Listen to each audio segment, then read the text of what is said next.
বলো, কেন ডেকেছো? এই, তুমি আমার কেবিনে আসতে অনুমতি নিয়ে আসলে না কেন? মজা করা বাদ দিয়ে বলো, কেন ডেকেছো? হাতে অনেক কাজ আছে। এই ফাইলটা একটু ঠিক করে দাও। আচ্ছা, তুমি কি এখনো ছোট? খালি মোবাইলে এত কার্টুন দেখো কেন? ফাইলটা তুমি করতে পারো। আগে তো ঠিক মতো কাজ করতে, এখন করো না কেন? আমার কাজ করতে ভালো লাগে না, শুধু কার্টুন দেখতে ভালো লাগে। আগে করেছি, তখন তো বিয়ে হয়নি। এখন বিয়ে হয়েছে, তাই আমার কাজ সব তুমি করবে। তাহলে অফিসে আসো কেন? বাসায় বসে বসে কার্টুন দেখতে পারো না? আমি বাসায় বসে কার্টুন দেখবো, আর তুমি অফিসে বসে মেয়েদের সাথে আড্ডা দিবে, সেটা কি আমি জানি না? এসব তোমার ভুল ধারণা। আমি কখনো মেয়েদের সাথে আড্ডা দেই না। কাজ করে শেষ করতে পারি না, মেয়েদের সাথে আবার আড্ডা দিব? তোমাদের মতো ছেলেদের আমার ভালো করে চেনা আছে। এখন কথা না বলে আমার ফাইলটা ঠিক করে দাও। ঠিক আছে, দিচ্ছি। একটু রাগ নিয়ে কথাটা বললাম, আর প্রেমা মুচকি মুচকি হাসছে। আমি প্রেমার সামনে বসে ফাইলটা ঠিক করতে লাগলাম। 10 মিনিটের মধ্যে কাজ শেষ হয়ে গেল। এই নাও তোমার ফাইল। আমি আমার কেবিনে যাচ্ছি। যাওয়ার আগে আমাকে একটা কিস করে যাও। প্রেমা, এটা অফিস। তোমাকে বাসায় গেলে কিস করব। আমার হাতে অনেক কাজ জমে আছে। আমি তোমার কোনো কথাই শুনতে চাই না, তুমি এখন আমাকে কিস করবে। তোমার সাথে পারা যাবে না। কে বলেছে তোমাকে বিয়ে করতে? আমার জীবনটা তুমি তেনাফেনা করে দিচ্ছ। কি? আমি তোমার জীবনটা তেনা তেনা করে দিচ্ছি? লাগবে না তোমার কিস, তুমি গিয়ে তোমার কাজ করো। বাব্বা, আমার জানোটা দেখে আবার অভিমান করতে পারে। আমি তোমার কে যে আমি তোমার সাথে অভিমান করব? তুমি তো আমার সব। তোমাকে ছাড়া এই রাসেল পুরো অসহায়। চেয়ার থেকে উঠে গিয়ে প্রেমাকে পিছন থেকে জড়িয়ে ধরে কথাটা বললাম। তখন প্রেমা বলল, যদি তাই হতাম তাহলে আমার সব আবদার পূরণ করতে। আমি বুঝেছি তুমি এখন আমাকে আগের মতো ভালোবাসো না। আমি তোমাকে অনেক ভালোবাসি, আর ভালোবাসি বলে তো তোমার সব আবদার পূরণ করি। তাহলে এখন আমাকে কিস করো। দাঁড়াও, দরজাটা বন্ধ করে দিয়ে আসি। বলে কেবিনের দরজা বন্ধ করে প্রেমাকে জড়িয়ে ধরে তার ঠোঁটের সাথে আমার ঠোঁট লাগিয়ে দিলাম। 5 মিনিট কিস করার পর ছেড়ে দিলাম। তখন আমি বললাম, এবার খুশি হয়েছো? খুশি মানে? অনেক খুশি হয়েছি। ঠিক আছে, তুমি বসে বসে কার্টুন দেখো, আমি হাতের কাজগুলো শেষ করে আসি। ঠিক আছে, যাও। আমি আর কোনো কথা না বলে নিজের কেবিনে চলে আসলাম। এতক্ষণে তো বকবক করেই গেছি, এখনও তো আমার পরিচয় দেওয়া হলো না। আমি রাসেল, বর্তমানে শ্বশুরের অফিসে কাজ করি। পরিবারে আব্বু আম্মু আর একটা ছোট বোন আছে, আর প্রেমা ও হচ্ছে এই অফিসের বস। তাহলে চলুন প্রেমা আর আমার কাহিনী একটু খুলে বলি। প্রেমার সাথে আমার বিয়ে কিভাবে হলো। সকালে ঘুম থেকে উঠতে দেরি হয়ে গেছে। আজকে অফিসে বসের মেয়ে আসবে। আমি অফিসে চাকরি করি আজ 1 বছর ধরে। বস আমার কাজ দেখে অনেক ভালোবাসে, তাই দেরি হলে সমস্যা হয় না। কিন্তু আজকে আমাকে একটু তাড়াতাড়ি অফিসে যেতে বলছে, সেখানে আজকেও লেট। না জানি আজকে কপালে কি হয়েছে। আমি ওয়াশরুমে ঢুকে ফ্রেশ হয়ে রেডি হয়ে নাস্তার টেবিলের সামনে গিয়ে একটা চেয়ার টেনে বসলাম। তখন আমি রাইসাকে বললাম, ওই আজকে আমাকে সকালে ডাকলি না কেন? আমি কি তোর চাকর নাকি যে প্রতিদিন তোকে ঘুম থেকে উঠিয়ে দেবো? একটা বিয়ে করতে পারিস না? তাহলে তোর বউ সবসময় উঠিয়ে দেবে। এই তোর মাথায় বিয়ে ছাড়া আর অন্য কিছু আসে না? না, আমার তোর বিয়ে ছাড়া অন্য কিছু আসে না। তোকে বিয়ে না দেওয়া পর্যন্ত আমি বিয়ে করব না। তুই আমার জীবনটা শেষ করে দিচ্ছিস। আমার বিয়ে হয়ে গেলে তোর সাথে প্রতিদিন যুদ্ধ করবে কে? আমি তোকে বিয়ে না দেওয়া পর্যন্ত বিয়ে করব না। ঠিক আছে, আমি তাড়াতাড়ি বিয়ে করে তোকে বিয়ে দিয়ে বাসা থেকে বের করব। আগে বিয়ে করে দেখা, তারপর আমার কথা বলিস। এই, তোরা কি সারাদিন ঝগড়া করবি? এখনো কি তোরা ছোট আছিস? আমার কি দোষ? তোমার মেয়ে তো আমার সাথে সবসময় ঝগড়া করে। কি? আমি তোর সাথে প্রতিদিন ঝগড়া করি নাকি তুই আমার সাথে করিস? এই, তোরা থামবি? আজকে তোর বাবা বাজার থেকে আসুক, তোদের একটা ব্যবস্থা করতে বলবো। আমি তোদের 2 ভাই বোনের জ্বালায় বাঁচি না। তুমি যা খুশি করো, আগে আমাকে নাস্তা দাও। এমনি আজকে অফিসে লেট হয়ে গেছে। তারপর আজকে বসের মেয়ে অফিসে বসবে। এটা কি তোর আজকে নতুন নাকি? তুই তো প্রতিদিন সকালে দেরি করে উঠিস। আমি কি করব, আমার যে প্রচুর ঘুম, তাই সকাল সকাল উঠতে পারি না। তাহলে একটা বিয়ে করতে পারিস না? তোর বউ তোকে প্রতিদিন ডেকে তুলে দিবে।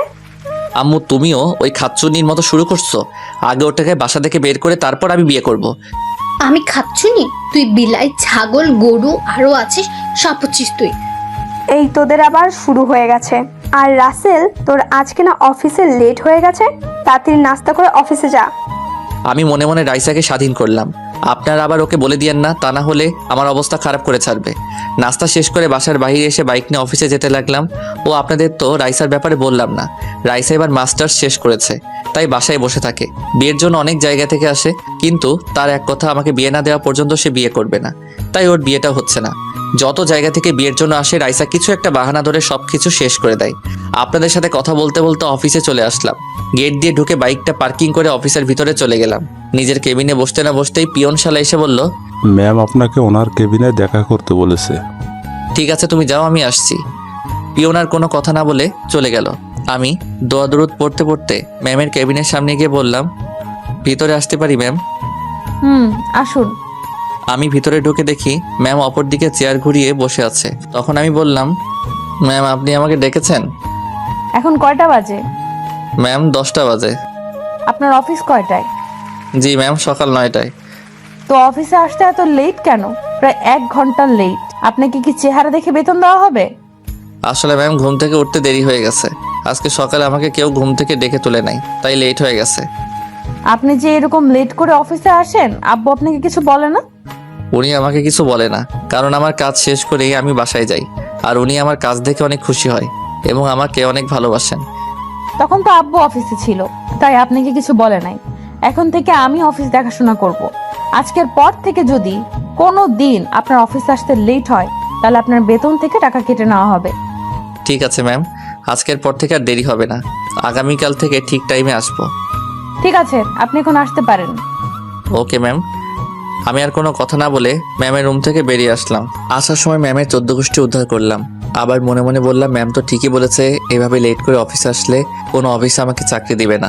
না, কালকে থেকে ঠিক টাইমে আসতে হবে। আর কিছু না ভেবে নিজের কাজগুলো করতে লাগলাম। হঠাৎ রাফি আসলো আমার কেবিনে। রাফি হচ্ছে আমার কলেজ ফ্রেন্ড, দুজনে এই অফিসে চাকরি করি। তখন রাফি বলল, কিরে ম্যামের কেবিনে এতক্ষণ কি করছিস? কি আর করবো, ম্যাম আমাকে কিছুক্ষণ হেদায়েত করলো। ঠিকই করেছে। তুই ঠিক টাইমে অফিসে আসিস না কেন? আগে তো ম্যামের আব্বু ছিল, এখন তার মেয়ে অফিস দেখাশোনা করবে। আগের মতো দেরি করে আসা যাবে না। ঠিক বলছিস। আচ্ছা তুই কি ম্যামের চেহারা দেখেছিস? দেখছি। কেন বলতো, তুই দেখিসনি? তাহলে কি তোকে জিজ্ঞেস করতাম? শালি চেয়ার ঘুরিয়ে আমাকে বাসন দিছে। তুই জানিস ম্যাম দেখতে অনেক সুন্দর। যদি ওর মতো মেয়ের সাথে প্রেম করতে পারতাম। তাহলে রিয়াকে গিয়ে বলবো, রাফি তোকে এখন আর ভালোবাসে না, এখন অফিসের ম্যামের দিকে নজর দিছে। না ভাই, তোর দোহাই লাগে, এমন কাজ ভুলেও করিস না। রিয়া আমাকে কাঁচা খেয়ে ফেলবে। আমি তোর সাথে মজা করছি। এখন কথা না বলে নিজের কাজ কর গিয়ে।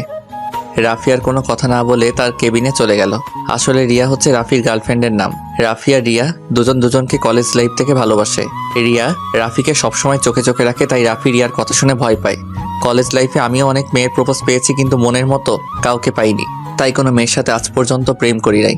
কিন্তু কলেজের একটা মেয়ে আমাকে অনেকবার প্রপোজ করছে, কিন্তু আমি রাজি হইনি, কারণ মেয়েটা ছিল বড়লোক বাবার মেয়ে। তার নাম ছিল প্রেমা। তখন আমার বাবা একটা অফিসে চাকরি করত। তার বাবা আমার সাথে কখনো রাজি হবে না বিয়ে দিতে, তাই সবসময় তাকে এড়িয়ে চলছি। তো যাই হোক, আপনাদের সাথে কথা বলতে বলতে দুপুরে লাঞ্চ টাইমেই হয়ে গেছে। আমি হাতের কাজ রেখে রাফিকে নিয়ে ক্যান্টিনে চলে গেলাম। দুজনে খাবার খেয়ে কেবিনে চলে আসলাম। তখন পিয়ন আমার কেবিনে আসলো। স্যার, ম্যাম আপনার ওনার কেবিনে যেতে বলেছে।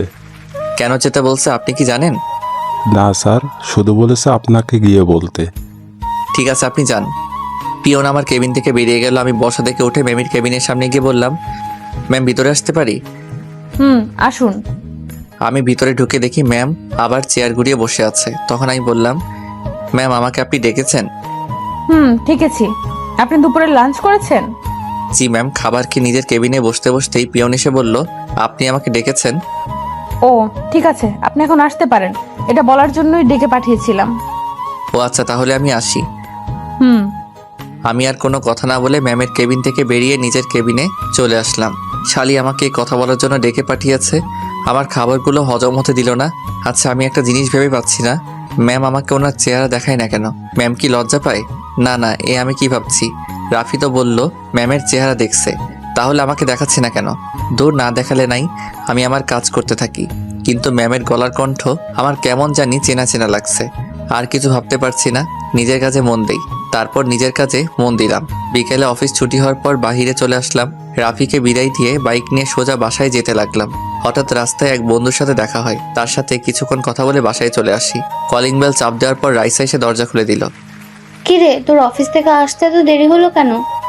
আর বলিস না, আসার সময় রাস্তার পাশে দেখি হালিম বিক্রি করে। দেখে লোভ সামলাতে পারলাম না, তাই বসে 2 বাটি খেয়ে আসলাম। তুই একা একা খেলি, আমার জন্য আনলি না? আমাকে পাগলা কুকুরে কামড় দিচ্ছে, তোর জন্য হালিম আনতে যাব? তুই আম্মুর কাছে প্রতিদিন আমাকে বকা শোনাস। আরে এটা শয়তানি করে, তুই কি বুঝিস না? আমি চলে গেলে তোর সাথে কেউ দুষ্টুমি করবে না। কথাটা রাইসা মন খারাপ করে বলছে। আমি ওর মন খারাপ করা দেখে তার জন্য যে হালিম এনেছি তা ওর সামনে ধরে বললাম, এই পাগলি বোন আমার, তোর এই ভাই কি কখনো তোকে ছাড়া কিছু খেয়েছে? তুই জানিস না তোর এই ভাই অনেক ভালোবাসে? রাইসা আমার কথা শুনে জড়িয়ে ধরে কান্না করে দিল। তখন রাইসা বলল, ভাইয়া তুই আমাকে এত ভালোবাসিস? রে পাগলি, তোর সাথে তো আমি ইচ্ছে করে দুষ্টামি করি। ঠিক আছে, এখন ভেতরে আয়। আর কোনো কথা না বলে ভিতরে ঢুকে নিজের রুমে চলে গেলাম। ওয়াশরুমে ঢুকে ফ্রেশ হয়ে বিছানায় শুয়ে মোবাইল টিপতে লাগলাম। আসলে বন্ধুর সাথে কথা বলে আসার সময় হালিম দেখে লোভ সামলাতে পারি নাই, তাই আমি 2 বাটি খেয়ে রাইসার জন্য 2 বাটি নিয়ে আসলাম। আব্বু আম্মু আবার হালিম খায় না, আমার রাইসার হালিম অনেক পছন্দ। তো যাই হোক, রাতে সবার সাথে খাবার খেয়ে রুমে চলে আসলাম। বিছানায় সবাই মোবাইল টিপতে গেলে ম্যামের কথাগুলো মনে পড়ে যায়। মোবাইলে অ্যালার্ম দিয়ে রাখলাম, তাই আর মোবাইল না টিপে ঘুমিয়ে পড়লাম। সকালে ঘুম থেকে তাড়াতাড়ি উঠে গেলাম। ঘড়ির দিকে তাকিয়ে দেখি মাত্র 7টা বাজে। এখন অফিসের টাইম 2 ঘন্টা বাকি আছে। বিছানা থেকে নেমে ওয়াশরুমে ঢুকে ফ্রেশ হয়ে একটা জামা গায়ে দিয়ে নিচে আসলাম। তখন আব্বু আম্মু এবং রাইসা আমার দিকে কেমন চোখে যেন তাকিয়ে আছে। আমি তো কিছুই বুঝতে পারছি না। তোমরা সবাই আমার দিকে এভাবে তাকিয়ে আছো কেন? আমি কি কোনো এলিয়েন নাকি? বাবা, তোর কিছু হয়েছে? শরীর খারাপ নাকি? এ কথা বললে কেন? আমি তো ঠিকই আছি। মানে আম্মু বলতে চাইছে সূর্য আজকে কোন দিকে উঠছে। কেন? প্রতিদিন যেদিকে উঠে আজকেও সেই দিকেই উঠেছে। রাইসা, আমার মনে হয় রাসেলের কিছু হয়েছে। যে ছেলেকে সকালে এত ডাকার পরেও উঠে না, সে ছেলে আজকে এত সকাল সকাল কিভাবে উঠলো? আমি কি সকাল সকাল উঠতে পারি না? সেটা তো আমরা আজ 1 বছর ধরে দেখে আসছি। আরে অফিসের ম্যাম অনেক কড়া। গতকাল আমাকে যে বাসন দিছে, তাই সকাল সকাল ঘুম থেকে উঠে গেলাম। ম্যামের আব্বু হলে কোনো সমস্যা ছিল না, কিন্তু বসের মেয়ের অনেক রাগ। এবার ঠিক হয়েছে, এখন থেকে দেরি করে অফিসে গেলে তোর ম্যামের ঝাড়ি খেতে হবে। ঠিকই বলছিস। আম্মু, নাস্তা কি হয়েছে? এখনো হয়নি, তোরা বসে গল্প কর, আধা ঘন্টার মধ্যে হয়ে যাবে। ঠিক আছে বলে আমি সোফায় গিয়ে বসলাম। তখন রাইসা আমার পাশে বসে বলল, ভাইয়া তোর ম্যাম দেখতে কেমন রে? আমি এখনো ম্যামের চেহারা দেখি নাই। যে সময় আমাকে কেবিনে ডাকবে তখন ম্যাম চেয়ার ঘুরিয়ে আমার সাথে কথা বলে। এভাবে কথা বলে কেন? বাকিদের সাথে কি এভাবে কথা বলে? না, শুধু আমার সাথে এভাবে কথা বলে। তাহলে আমার মনে হয় এখানে কোনো কারণ আছে। অফিসে সবার সাথে সামনাসামনি কথা বলে, তোর সাথে চেয়ার ঘুরিয়ে কথা বলে কেন? সেটা আমি বলতে পারবো না, দেখি সামনে কি হয়। মাত্র তো প্রথম দিন এমন করছে, কোনো একদিন তো অবশ্যই দেখতে পাবো। তারপর আমি আর রাইসা আরো কিছুক্ষণ কথা বললাম। কিছুক্ষণ পর আম্মু টেবিলে নাস্তা নিয়ে আসলো। সবার সাথে নাস্তা করে রুমে এসে রেডি হয়ে বাসা থেকে বেরিয়ে বাইক নিয়ে অফিসে চলে আসলাম। বাইক পার্কিং করে অফিসের ভিতরে ঢুকে নিজের কেবিনে চলে আসলাম। আজকে 20 মিনিট আগে অফিসে চলে আসলাম। আমি বসে বসে মোবাইল টিপতে লাগলাম। অফিসের সবাই আস্তে আস্তে আসা শুরু করলো। কিছুক্ষণ পর রাফি অফিসের ভিতরে ঢুকে আমাকে দেখে কেবিনে আসলো। তখন রাফি বলল, কিরে, তুই কি রাসেল নাকি অন্য কেউ? আমি রাসেল না, রাসেলের ফটোকপি। আমার তো মনে হয় আজ 1 বছর পর তুই অফিসে আগে এসেছিস। কি করব বলো, শালার ঘুমের কারণে ঠিক টাইমে আসতে পারি না। ঠিক আছে, চল দুজনে কফি খেয়ে আসি। কফি খেয়ে এসে কাজ করব। ঠিক আছে চলো। আমি আর রাফি কেবিন থেকে বেরিয়ে ক্যান্টিনে চলে গেলাম। দুজনে 2টা কফি খেয়ে অফিসে চলে আসলাম। রাফি ওর কেবিনে চলে গেল, আমি আমার কেবিনে বসে কাজ করতে লাগলাম। কাজ করতে করতে দুপুরে লাঞ্চের টাইম হয়ে গেছে, কিন্তু অবাক করার বিষয় হলো আজকে ম্যাম আমাকে তার কেবিনে ডাকে নাই। মনে হয় টাইম মতো আসার কারণে ডাকে নাই। আর ডাকে নাই ভালোই করছে, তা না হলে আমাকে কিছুক্ষণ ভাষণ দিত। এই যা শালির কথা বলতে না বলতেই পিয়ন এসে বলল, স্যার, ম্যাম আপনাকে ওনার কেবিনে ডাকছে। এখন তো দুপুরে লাঞ্চের টাইম, আমি এখন খাবার খেতে যাব। আমাকে বলে লাভ নেই, ম্যামের কাছে গিয়ে বলেন আপনাকে তাড়াতাড়ি যেতে বলেছে। এই কথা বলে পিয়ন কেবিন থেকে বেরিয়ে গেল। এখন লাঞ্চের টাইমে কেন ডাকলো? আবার অনেক খিদেও লাগছে, মনে কয় শালির মাথা ফাটিয়ে দেই। আমি কেবিন থেকে বেরিয়ে ম্যামের কেবিনের সামনে গিয়ে বললাম, ম্যাম ভিতরে আসতে পারি? আসুন। আমি ভিতরে গিয়ে দেখি ম্যাম আগের মতো চেয়ার ঘুরিয়ে বসে আছে। ম্যাম আমাকে কেন ডেকেছেন? এখন তো দুপুরের লাঞ্চ টাইম। আপনি আজকে আমার সাথে লাঞ্চ করবেন, তাই কেবিনে আসতে বললাম। আপনি আমার সাথে কিভাবে খাবার খাবেন? আপনি তো আপনার চেহারা এখনো পর্যন্ত আমাকে দেখান নাই। আমার চেহারা দেখলে আপনি চেয়ার থেকে উঠে যাবেন, কারণ আপনি আমাকে ভালো করে চেনেন। আমি আপনাকে চিনি মানে? কে আপনি? মনে করে দেখেন তো, কলেজে আপনাকে প্রতিদিন একটা মেয়ে প্রপোজ করতো, কিন্তু আপনি রাজি হতেন না। আপনি প্রেমার কথা বলছেন, কিন্তু আপনি ওকে চিনেন কিভাবে? আপনি সেটা পরে জানতে পারবেন। এখন বলেন, প্রেমার প্রপোজে রাজি হতেন না কেন? সে কি দেখতে খারাপ? আসলে ম্যাম, প্রেমা মেয়েটাকে আমারও অনেক পছন্দ, কিন্তু সে ছিল বড়লোক বাবার একমাত্র মেয়ে। আমার বাবা ছিল সাধারণ একটা অফিসের কর্মচারী। প্রেমার বাবা কখনো আমাদের সম্পর্ক মেনে নিবে না, তাই প্রেমা যতবার প্রপোজ করত আমি তাকে ফিরিয়ে দিতাম। তোমার বাবা অফিসে কর্মচারী তো কি হয়েছে? উনি কি মানুষ না? টাকা পয়সা দিয়ে কখনো ভালোবাসা হয় না, দুজনের দুই মনের মিল থাকলে ভালোবাসা হয়। সেটা ঠিক আছে, কিন্তু প্রেমার বাবা কখনো মানবে না। আপনি কি এখনো প্রেমাকে ভালোবাসেন? যদি সে আপনার কাছে ফিরে আসে, তখন তাকে আপন করে নেবেন? সে যদি আপনাকে বিয়ে করতে চায়, আপনি তাকে বিয়ে করবেন? আমি এখনো তাকে ভালোবাসি, কিন্তু সে এখন কোথায় থেকে ফিরে আসবে? তাকে তো পড়ালেখা ছাড়ার পর আর দেখতেই পাইনি। সে আপনার আশেপাশেই আছে, আপনি বলুন, তাকে আপন করবেন? বিয়ে করতে রাজি আছি, যদি তার বাবা মা এবং আমার বাবা মা রাজি থাকে। প্রেমার বাবা মা সবাই রাজি আছে, এখন আপনি রাজি কিনা সেটা বলুন। আপনি জানলেন কিভাবে যে প্রেমা রাজি আছে? আপনি কে? হঠাৎ ম্যাম চেয়ার ঘুরিয়ে আমার দিকে তাকিয়ে মুচকি মুচকি হাসছে। আমি তো ম্যামকে দেখে অবাক হয়ে গেলাম। এ আর কেউ নয়, প্রেমা। তখন প্রেমা আমাকে বলল, কি ব্যাপার, শখ খেলো নাকি মিস্টার রাসেল? প্রেমা তুমি এখানে? তার মানে এটা তোমাদের অফিস? এটা আমাদের অফিস। 4 দিন আগে অফিসে আব্বুর কাছে আসলাম, তখন হঠাৎ তোমাকে অফিসে দেখি। তারপর আব্বুকে বুঝিয়ে আমি অফিসে জয়েন করি। আব্বু আমাকে আগের থেকে বলেছে অফিসের দায়িত্ব হাতে নেওয়ার জন্য, কিন্তু আমার অফিসের কাজ করতে ভালো লাগে না। তোমাকে দেখি অফিসের বসের দায়িত্ব পালন করতে এসেছি। এই জন্যই তো বলি, তুমি আমাকে চেহারা দেখাও না কেন? তোমার গলার কণ্ঠ কেমন যেন চেনা চেনা লাগছে। আচ্ছা, তুমি পড়াশোনা শেষ করার পর কোথায় ছিলে? আসলে পড়ালেখা শেষ করার কিছুদিন পর আমার ব্লাড ক্যান্সার ধরা পড়ে। প্রায় 6 মাস বাংলাদেশে অনেক ডাক্তার দেখেছি, কিন্তু কোনো উন্নতি দেখছি না। তারপর আব্বু আমাকে আমেরিকা মামাদের কাছে নিয়ে যায়। সেখানে একটা হসপিটালে আমার অপারেশন হয়। আল্লাহ দিলে 6 মাসে আমি পুরোপুরি সুস্থ হয়ে যাই। সুস্থ হয়ে বাংলাদেশে ফিরে আসি। ও, রাসেল, তুমি আমাকে একটু ভালোবাসা দিবে? আমি সারা জীবন তোমায় আগলে রাখবো, কখনো কষ্ট পেতে দিব না। আমি চেয়ার থেকে উঠে প্রেমাকে পিছন থেকে জড়িয়ে ধরে বললাম, আমিও তোমাকে ভালোবাসি। একমাত্র তোমার কারণে সব মেয়েদের রিজেক্ট করে দিছি। আমি তোমাকে প্রথম দিন কলেজে দেখে পছন্দ করে ফেলি, কিন্তু যখন শুনলাম তুমি বড়লোক বাবার একমাত্র মেয়ে, তখন পিছিয়ে গেলাম। তুমি জানো, আমি আব্বুর কাছে তোমার ব্যাপারে সবকিছু খুলে বলছি। আব্বু তোমার কথায় অনেক খুশি। আব্বু তোমার মতো একটা ছেলে খুঁজছে আমার জন্য। তাহলে তো আর কোনো সমস্যা নেই, কিছুদিন পরে তোমাকে বিয়ে করে বাসায় নিয়ে যাব। ঠিক আছে, লাঞ্চ টাইম তো শেষ হয়ে গেছে, তুমি ফ্রেশ হয়ে আসো। আজকে তোমার জন্য নিজ হাতে বিরিয়ানি বানিয়ে নিয়ে আসলাম। ওকে, আমি ফ্রেশ হয়ে আসছি বলে ওয়াশরুমে ঢুকে ফ্রেশ হয়ে আসলাম। প্রেমা আমার সামনে একটা টিফিন বক্স দিল। আমি খুলে দেখি বিরিয়ানি। আমি খেতে শুরু করলাম। হঠাৎ মনে হলো প্রেমা তো এখনো খাবার খায়নি। আসলে পেটের খিদায় প্রেমার কথা ভুলে গেছি। প্রেমার দিকে তাকিয়ে দেখে আমার দিকে তাকিয়ে আছে। আমি কোনো কথা না বলে প্রেমার মুখের সামনে খাবার ধরলাম। প্রেমা কোনো কথা না বলে খেতে লাগলো। ও, তার মানে আমার হাতে খাওয়ার জন্য এতক্ষণ মহারানী বসেছিল। প্রেমাকে আমি খাইয়ে দিতে লাগলাম। প্রেমা আমার দিকে তাকিয়ে আছে। এভাবে আমার দিকে তাকিয়ে আছো কেন? তুমি কি আমার সেই রাসেল যাকে 1000 বার প্রপোজ করার পরেও রাজি হলো না? তুমি সবকিছু শুনে তারপরেও কথাটা কিভাবে বলছো? এইভাবে সারা জীবন আমাকে খাইয়ে দিবে তো? তোমার কি হাত নেই? আমি তোমাকে খাইয়ে দিতে যাব কেন? তোমার আর খাইয়ে দিতে হবে না, আমি আর খাবো না। ও মা, মহারানী দেখি আবার রাগ করতে জানে। তুমি চাইলে আমি সবসময় তোমাকে খাইয়ে দিব। এই না হলে আমার জামাই। হয়েছে হয়েছে, এখন তাড়াতাড়ি খাও, হাতের কিছু কাজ বাকি আছে। আজকে তোমাকে আর কাজ করতে হবে না, দুজন মিলে বাইরে ঘুরতে যাব। ঠিক আছে। তারপর দুজনে খাবার খেলাম। প্রেমা আমার থেকে টিফিন বক্সটা নিয়ে ওয়াশরুমে চলে গেল। কিছুক্ষণ পর বেরিয়ে আসলো, হাতে করে 1 গ্লাস পানি নিয়ে আসলো।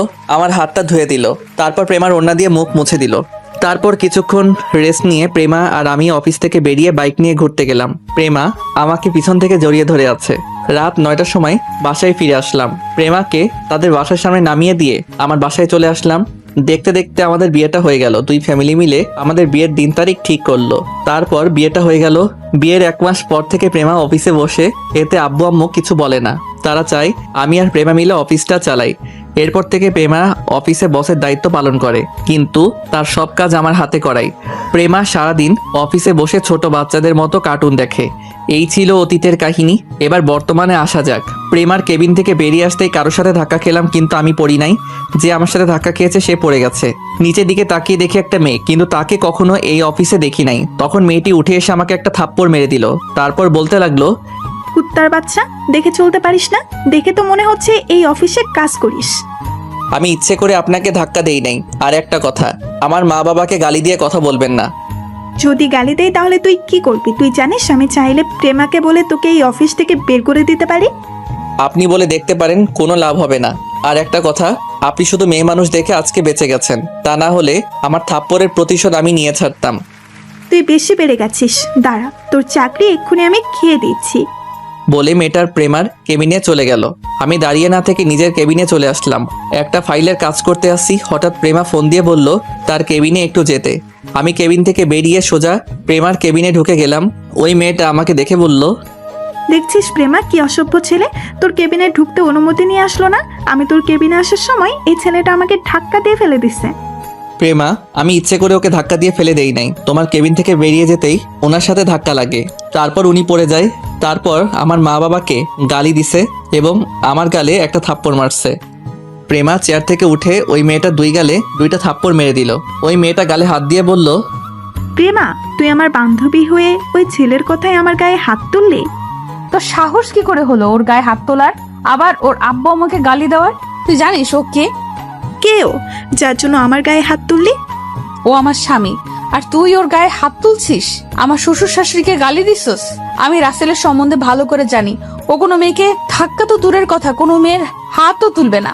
তুই শুধু আমার বান্ধবী দেখে আর কিছু করলাম না, তা না হলে উচিত শিক্ষা দিয়ে ছাড়তাম। সরি প্রেমা, আমি বুঝতে পারি নাই ও যে তোর স্বামী। আমি যদি তোর স্বামীকে আগেই দেখতাম তাহলে এমনটা হতো না। তুই আমাকে মাফ করে দে। আমার কাছে মাফ না চেয়ে রাসেলের কাছে ক্ষমা চা। ও যদি তোকে ক্ষমা করে তাহলে আমিও তোকে মাফ করে দিব। আপনি আমাকে ক্ষমা করে দেন, আমি আপনাকে চিনতে পারি নাই। আমি তোমাকে ক্ষমা করে দিছি। ভবিষ্যতে এমন কাজ আর কারোর সাথে করবেন না, তা না হলে তোমাকে পস্তাতে হবে, কথা মনে রাখিস। এই বলে আমি নিজের কেবিনে চলে আসলাম। তারপর বিকালে অফিস ছুটির পর গাড়ি নিয়ে প্রেমার জন্য অপেক্ষা করতে লাগলাম। কিছুক্ষণ পর প্রেমা অফিস থেকে বেরিয়ে আসলো। প্রেমা এসে আমার সাথে সামনের সিটে বসলো। তখন প্রেমা বলল, কি ব্যাপার, তুমি আমাকে নিয়ে আসলে না কেন? আমি মনে করছি ওই মেয়েটা তোমার কেবিনে, তাই আর যাইনি। আচ্ছা, মেয়েটাকে? ও হচ্ছে নদী, আমার সাথে হাই স্কুল লাইফ পর্যন্ত পড়েছে। আমরা দুজন বান্ধবী। এসএসসি পাশ করার পর তার আব্বু ওকে বাইরের রাষ্ট্রে পাঠিয়ে দেয়।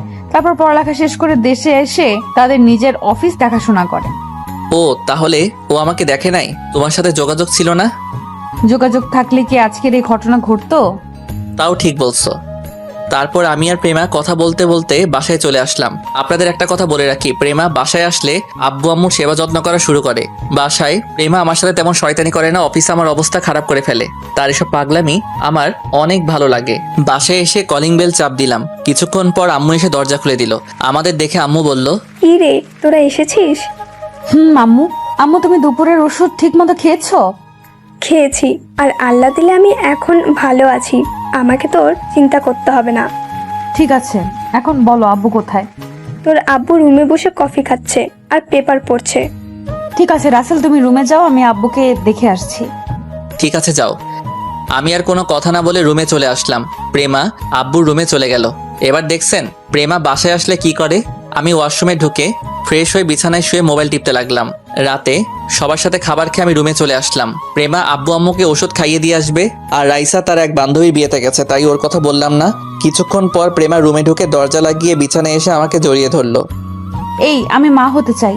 আব্বু আম্মুর অনেক শখ দাদা দাদির রাগ শোনার। আগে রাইসার বিয়েটা হয়ে যাক, তারপর সব হবে। আমি তোমার কোনো কথা শুনতে চাই না, আমি বলছি মা হব। এখন তুমি ছেলে মেয়ে লালন পালন করতে পারবে? আমি পারবো, তুমি আমাকে একটা তোমার মতো ছেলে দাও। ঠিক আছে, কিছুদিন অপেক্ষা করো, তারপর তোমার সব আবদার পূরণ করব। ওকে, এখন আমাকে একটা কিস করো। ঠিক আছে, করছি। আমি প্রেমাকে জড়িয়ে ধরে তার ঠোঁটের সাথে ঠোঁট লাগিয়ে দিলাম। প্রায় 5 মিনিট পর ছেড়ে দিয়ে দুজন দুজনকে জড়িয়ে ধরে শুয়ে পড়লাম। আজ 5 দিন পর আমি রাতের খাবার খেয়ে রুমে শুয়ে মোবাইল টিপতে আসি। হঠাৎ রাইসা আমার রুমে আসলো। তখন আমি রাইসাকে দেখে বললাম, কিরে রাইসা, তুই আমার রুমে কিছু বলবি? রাইসা আমার পাশে বসে বলল, আসলে ভাইয়া, কলেজ লাইফ থেকে একটা ছেলের নাম রনি আমাকে ভালোবাসে, কিন্তু আমি তাকে ফিরিয়ে দেই। আমি তাকে বলছি আমি তাকে ভালোবাসতে পারবো না, কিন্তু সে আমাকে প্রতিদিন ভালোবাসার কথা বলে। আমার বান্ধবীর বিয়েতে রনি এসে আমাকে ভালোবাসার কথা বলেছে। ছেলেটা কেমন, ভালো নাকি খারাপ? ভাইয়া ছেলেটা অনেক ভালো, আমার সাথে কখনো খারাপ কিছু করে নাই, শুধু ভালোবাসার কথা বলে। তোর কি রনিকে পছন্দ হয়? ছেলেটাকে পছন্দ হয়, কিন্তু আমি ভালোবাসা বিশ্বাস করি না। আমি ওকে বলেছি আমার বাসায় বিয়ের প্রস্তাব নিয়ে আসতে। তখন সে কি বলেছে? রনি বলেছে তার আব্বু আম্মুকে রাজি করিয়ে কালকে আমাদের বাসায় আসবে। রনি বর্তমানে কি করে? রনি এখন তাদের অফিস দেখাশোনা করে। কালকে তাহলে আসুক, আমি সব ব্যবস্থা করছি। ঠিক আছে ভাইয়া, আব্বু আম্মুর কাছে বলতে লজ্জা লাগে, তাই তোর কাছে বলেছি। সমস্যা নেই, আমি সব দেখছি, তুই রুমে যা। রাইসা আর কোনো কথা না বলে রুম থেকে বেরিয়ে গেল। আমি শুয়ে শুয়ে মোবাইল টিপতে লাগলাম। প্রেমা রুমে এসে দরজা লাগিয়ে আমাকে জড়িয়ে ধরে বলল, রাইসাকে দেখলাম রুম থেকে বেরিয়ে যেতে। কেন এসেছে রাইসা? তাহলে শোনো।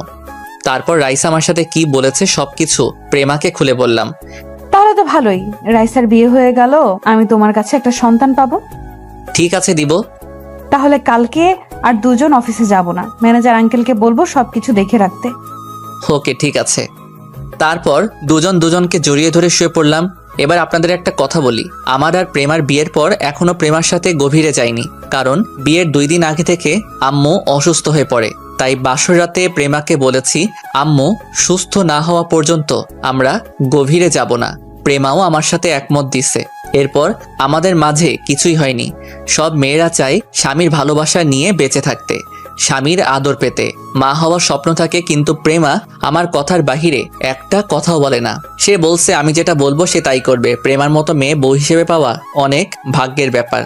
তো যাই হোক, পরের দিন রনি এবং তার মা বাবা আমাদের বাসায় আসলো। তাদের সাথে কথা বলে বোঝাতে পারলাম তারা অনেক ভালো। রনি ছেলেটা দেখতে অনেক সুন্দর, কথাবার্তা অনেক ভালো। রনির আব্বু আম্মু রাইসাকে পছন্দ হয়েছে। এখন আমাদের বলছে তাদের বাসা এবং তাদের ব্যাপারে জেনে আসতে। এরপর তারা চলে গেল। পরের দিন আমি আব্বু রনিদের বাসায় গেলাম। তাদের বাসায় যাওয়ার আগে কিছু মানুষ থেকে তাদের বিষয় জিজ্ঞেস করলাম। সবাই তাদের ব্যাপারে ভালো বলছে। রনিদের বাসায় গিয়ে সবকিছু দেখলাম। আল্লাহ দিলে সবকিছু ঠিক আছে। রনির আব্বু আম্মুকে বলছি আমাদের বাড়িতে গিয়ে বিয়ের দিন তারিখ ঠিক করে আসতে।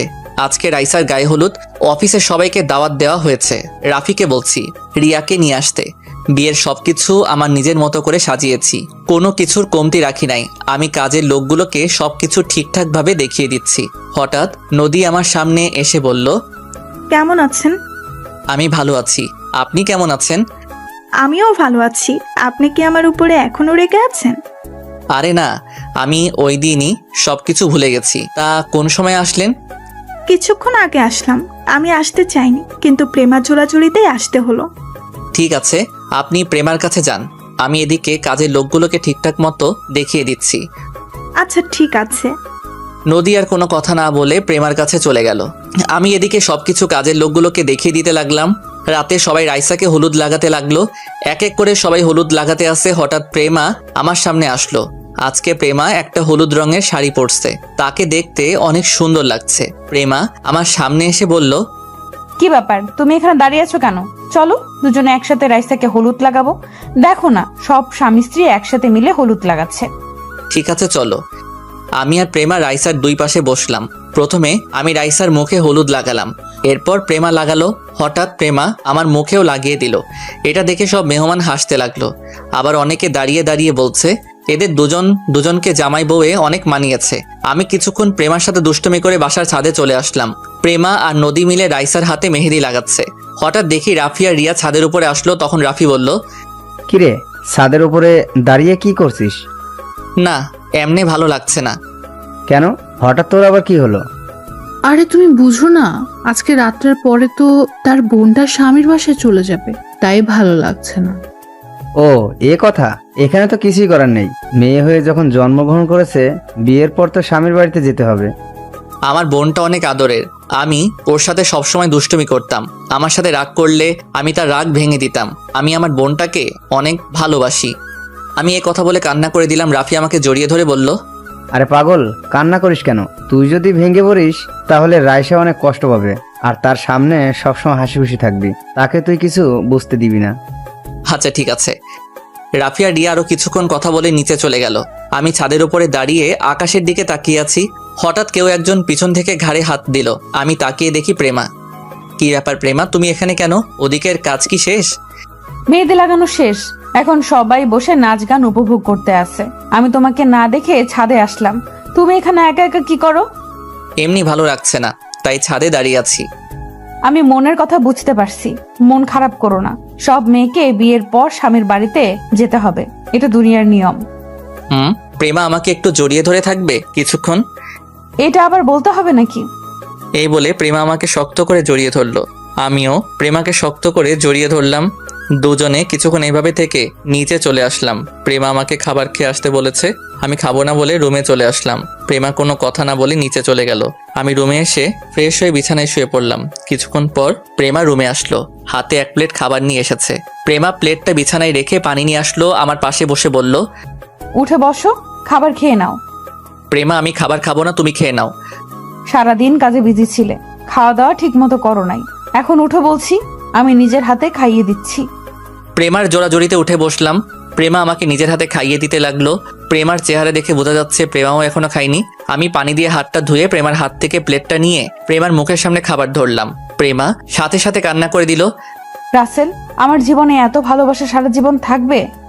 থাকবে, আমি তোমাকে ছেড়ে কখনো যাব না। মরার আগ পর্যন্ত তোমার পাশে থাকবো। আমার কেমন জানি ভয় লাগছে, আমি না তোমাকে হারিয়ে ফেলি। আরে পাগলি, এটা তোমার মনের ভুল। আমি তোমাকে সারা জীবন আমার এই বুকে আগলে রাখবো। এই বলে প্রেমার চোখের পানি মুছে দিয়ে খাবার খাইয়ে দিতে লাগলাম। প্রেমা ছোট বাচ্চাদের মতো খাবার খাচ্ছে। খাবার খাওয়া শেষ হলে প্রেমা প্লেট নিয়ে ওয়াশরুম থেকে পানি নিয়ে এসে আমার হাত ধুয়ে দিল। তারপর শাড়ির আঁচল দিয়ে মুখ মুছে দিল। প্রেমা প্লেটটা নিয়ে রুম থেকে বেরিয়ে গেল। কিছুক্ষণ পর রুমে চলে আসলো, বিছানায় শুয়ে আমাকে জড়িয়ে ধরলো। সবার কি খাওয়া দাওয়া হয়ে গেছে?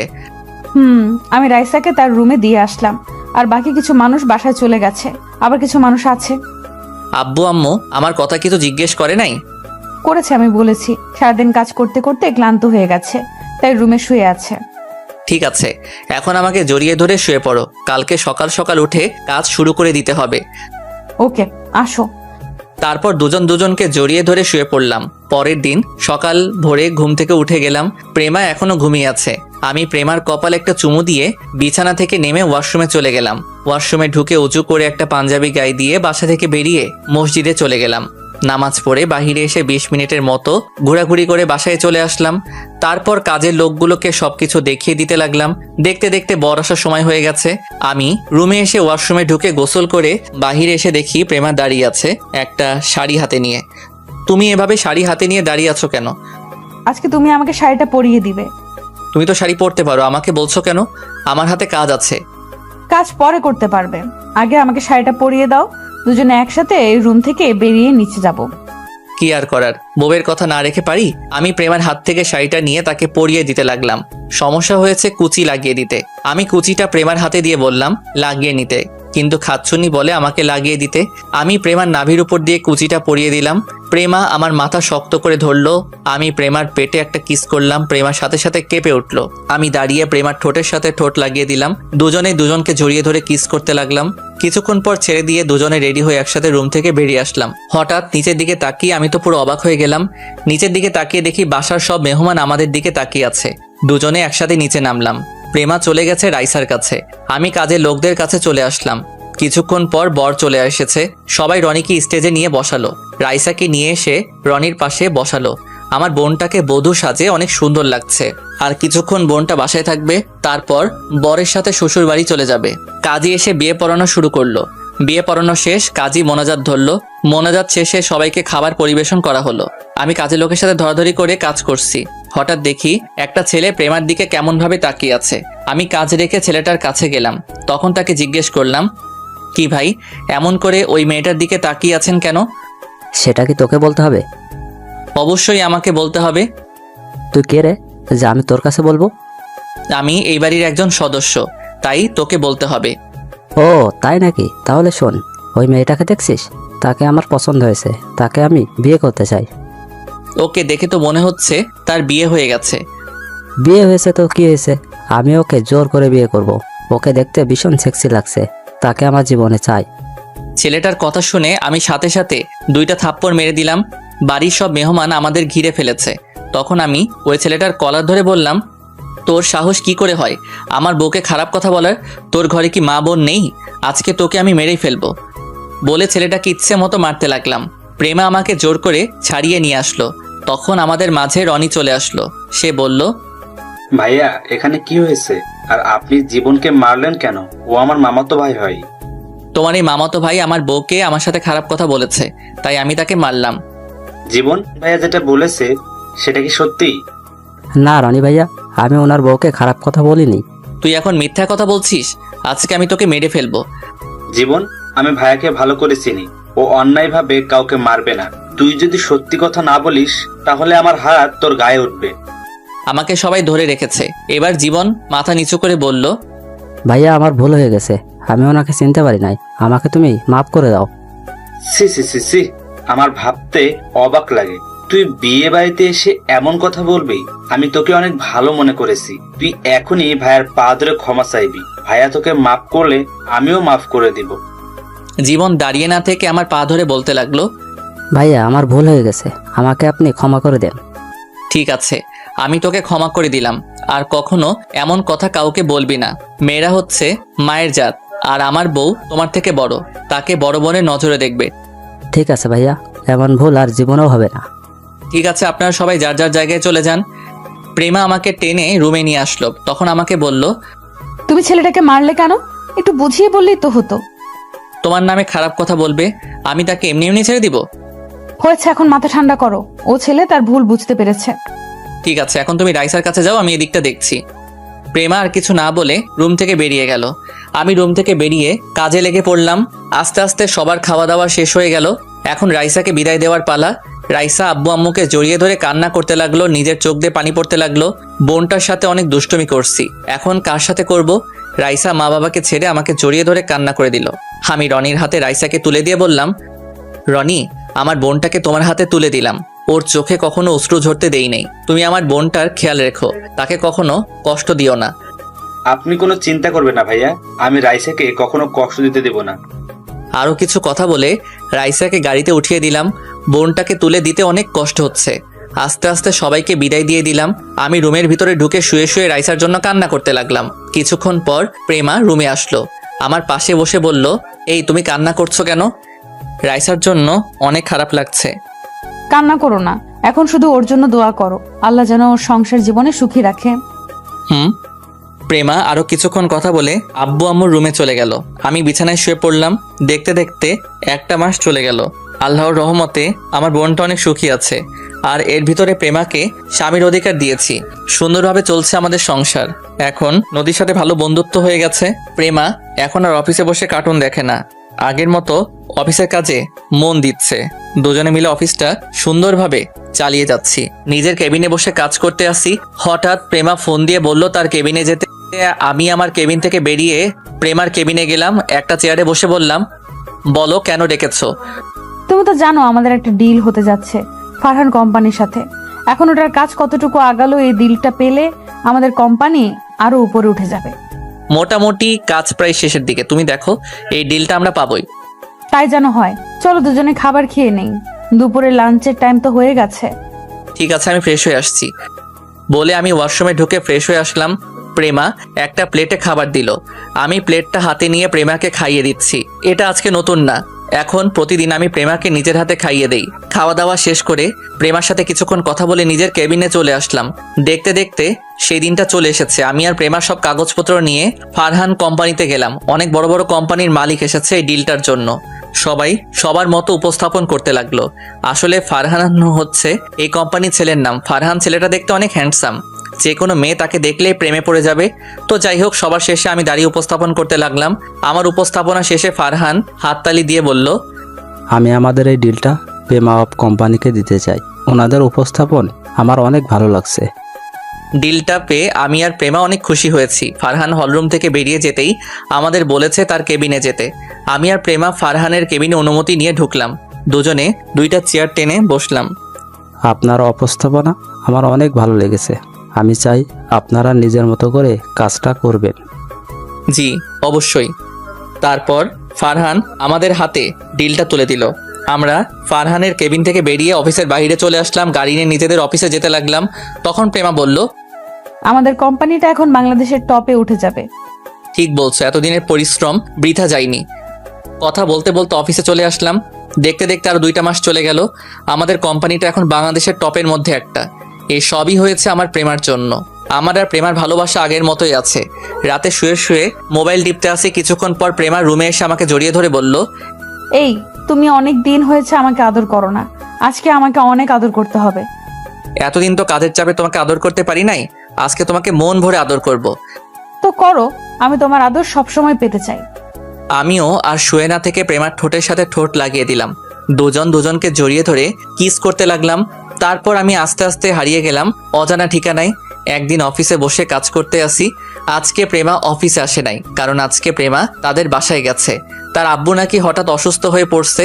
আমি বলছিলাম যাওয়ার জন্য, পরে প্রেমা বলল বেশি অসুস্থ না, ওষুধ খেলে ঠিক হয়ে যাবে। প্রেমা বিকেলের মধ্যে বাসায় ফিরে আসবে। আমি আর কিছু বললাম না। হঠাৎ কেউ একজন দরজার সামনে দাঁড়িয়ে বলল, ভেতরে আসতে পারি স্যার? আমি দরজার দিকে তাকিয়ে দেখি নদী। তখন আমি বললাম, আরে আসো। তা হঠাৎ আজকে অফিসে আসলে যে? অফিসের সামনে দিয়ে যাচ্ছিলাম, তখন ভাবলাম প্রেমা আর আপনার সাথে দেখা করে যাই, কিন্তু প্রেমাকে তো দেখছি না। ওর আব্বু হঠাৎ অসুস্থ হয়ে পড়ে, তাই প্রেমা তার বাবাকে দেখতে গেছে, এই জন্য আজকে অফিসে আসে নাই। ও আচ্ছা, আপনার হাতে কি তেমন কাজ আছে? না, তেমন কোনো কাজ নেই। কেন বলো তো? তাহলে চলো দুজনে আজকে বাহির থেকে কফি খেয়ে আসি। সেটা মন্দ না, ঠিক আছে চলো। আমি আর নদী অফিস থেকে বেরিয়ে আমার গাড়ি করে একটা কফি শপে চলে গেলাম। গাড়ি পার্কিং করে আমি আর নদী কফি শপে ঢুকলাম। দুজনে একটা টেবিলে গিয়ে বসলাম। ওয়েটারকে বললাম 2টা কফি দিতে। কিছুক্ষণ পর ওয়েটার কফি দিয়ে গেল। আমি আর নদী কফি খাচ্ছি। হঠাৎ একটা টেবিলে চোখ পড়তেই আমি পুরো অবাক হয়ে গেলাম। আমি কাকে দেখছি নিজের চোখকে বিশ্বাস করতে পারছি না। আর কেউ না, প্রেমা। দেখি ফারহান কোম্পানির ফারহানের সাথে বসে কফি খাচ্ছে আর দুজনে হেসে হেসে কথা বলছে। নদী এখনো দেখে নাই। আমি আর নদী কফি খেয়ে বাহিরে চলে আসলাম। নদীকে বিদায় দিয়ে অফিসে চলে আসলাম। নিজের কেবিনে মনমরা হয়ে বসে আছি। হঠাৎ রাফি আমার কেবিনে আসলো। একটা চেয়ারে বসে বলল, কিরে, তোকে কেমন মনমরা লাগছে? কি হয়েছে তোর? আজকে নিজের চোখে যেটা দেখলাম সেটা আমি কখনো প্রেমার কাছ থেকে আশা করি নাই। কি হয়েছে আমাকে একটু বলতো। আজকে প্রেমার বান্ধবী নদীকে নিয়ে একটা কফি শপে কফি খাচ্ছিলাম। তখন একটা টেবিলে দেখি প্রেমা আর ফারহান দুজনে বসে কফি খাচ্ছে আর হেসে হেসে কথা বলছে। তুই কোন ফারহানের কথা বলছিস? আরে আগে আমাদের যে ডিলটা দিয়েছে ফারহান কোম্পানির মালিক, ফারহানকে দেখলাম। তার মানে কি প্রেমা আর ফারহানের ভিতরে কিছু চলছে? ফারহান ছেলেটা দেখতে অনেক সুন্দর। প্রেমা কি তার সুন্দর চেহারার প্রেমে পড়ে গেছে? আমার মনে হয় তোর কোথাও ভুল হচ্ছে। আর প্রেমাকে দেখে মনে হয় না অন্য ছেলের সাথে প্রেম করবে। তুই একটাবার প্রেমার সাথে কথা বলে দেখ। তুই ঠিকই বলছিস, আমি ওর সাথে এই ব্যাপারে কথা বলবো। ঠিক আছে, মন খারাপ করিস না, এখন কাজ কর, আমি নিজেই কাজ করি গিয়ে। ঠিক আছে যা। রাফি আর কোনো কথা না বলে চলে গেল। আমি মোবাইলটা হাতে নিয়ে প্রেমাকে ফোন দিলাম। বলো। তুমি এখন কোথায় যাচ্ছ? আমি তো বাসায় যাচ্ছি। কেন বলো তো? তোমার আব্বুর কাছে অনেকক্ষণ আগে ফোন দিয়েছি। আব্বু বলছে তুমি নাকি বাসায় চলে গেছো। তাহলে এত দেরি কেন? আসলে তুমি কিছু মনে করো না, বাসায় যাওয়ার সময় হঠাৎ ফারহানের সাথে রাস্তায় দেখা। ফারহানের জোরাজোরিতে কফি খেয়ে আসতে লেট হয়ে গেল। আমাকে তো ফোন করে বলতে পারতে। আমি তো মনে করেছি বেশি সময় লাগবে না, কিন্তু কথা বলতে বলতে অনেক দেরি হয়ে গেছে। আর কথা না বলে থাকতে পারছি না। ওর কারণে আমাদের কোম্পানিটা এত উপরে উঠেছে। আচ্ছা ঠিক আছে, এখন বাসায় যাও। বলে ফোনটা কেটে দিলাম। আমি মনে মনে বললাম, প্রেমা তো ঠিক কথাই বলেছে। ফারহানের কারণে আমাদের কোম্পানিটা এত উপরে উঠেছে। আমি আর কিছু না ভেবে কাজে মন দিলাম। বিকেলে অফিস থেকে বাসায় গিয়ে কলিং বেল চাপ দিলাম। প্রেমা এসে দরজা খুলে দিল। তুমি এসেছো, যাও গিয়ে ফ্রেশ হয়ে নাও। ঠিক আছে। আমি আর কোনো কথা না বলে রুমে চলে আসলাম। ওয়াশরুমে ঢুকে ফ্রেশ হয়ে বিছানায় শুয়ে মোবাইল টিপতে লাগলাম। কিছুক্ষণ পর প্রেমা রুমে আসলো, হাতে 2টা কফি নিয়ে। আমার পাশে বসে একটা কফি আমাকে দিল। আমি মোবাইল টিপতে আসছি আর কফি খাচ্ছি। তখন প্রেমা বলল, তুমি আমার উপরে রাগ করে আছো? না, আমি কারোর ওপর রাগ করে নেই। তাহলে তুমি আমার সাথে কথা বলছো না কেন? আমি তো ফারহানের সাথে কথা বলতে চাইনি। আমি এখন ও ব্যাপারে তোমার সাথে কথা বলছি। আমার এমনি ভালো লাগছে না। তোমার কি শরীর খারাপ? আমার কোলে মাথা দাও, আমি তোমার মাথায় হাত বুলিয়ে দিচ্ছি। না থাক, লাগবে না, এমনি ঠিক হয়ে যাবে। তোমার না লাগলেও আমার লাগবে। বলে আমার মাথাটা প্রেমার কোলে নিয়ে গেল। আমার মাথায় প্রেমা হাত বুলিয়ে দিচ্ছে। আমার কাছে অনেক ভালো লাগছে। পরের দিন সকালে সবাই মিলে নাস্তা করছি। হঠাৎ প্রেমা মাথা ঘুরে পড়ে গেল। আমি প্রেমাকে কোলে নিয়ে দ্রুত গাড়িতে শুয়ে দিয়ে হাসপাতালে নিয়ে আসলাম। আমার আব্বু আম্মু এসেছে। ডাক্তার প্রেমাকে কেবিনের ভিতরে নিয়ে গেল। শ্বশুর শাশুড়িকে ফোন দিয়ে হাসপাতালে আসতে বললাম। কিছুক্ষণ পর শ্বশুর শাশুড়ি হাসপাতালে চলে আসলো। রাসেল, প্রেমার কি হয়েছে? আব্বু, চিন্তা করবেন না, হঠাৎ মাথা ঘুরে পড়ে যায়। আমি ওকে দ্রুত হাসপাতালে নিয়ে আসি। ডাক্তার ভিতরে প্রেমাকে দেখছে, এখনো বাহিরে আসে নাই।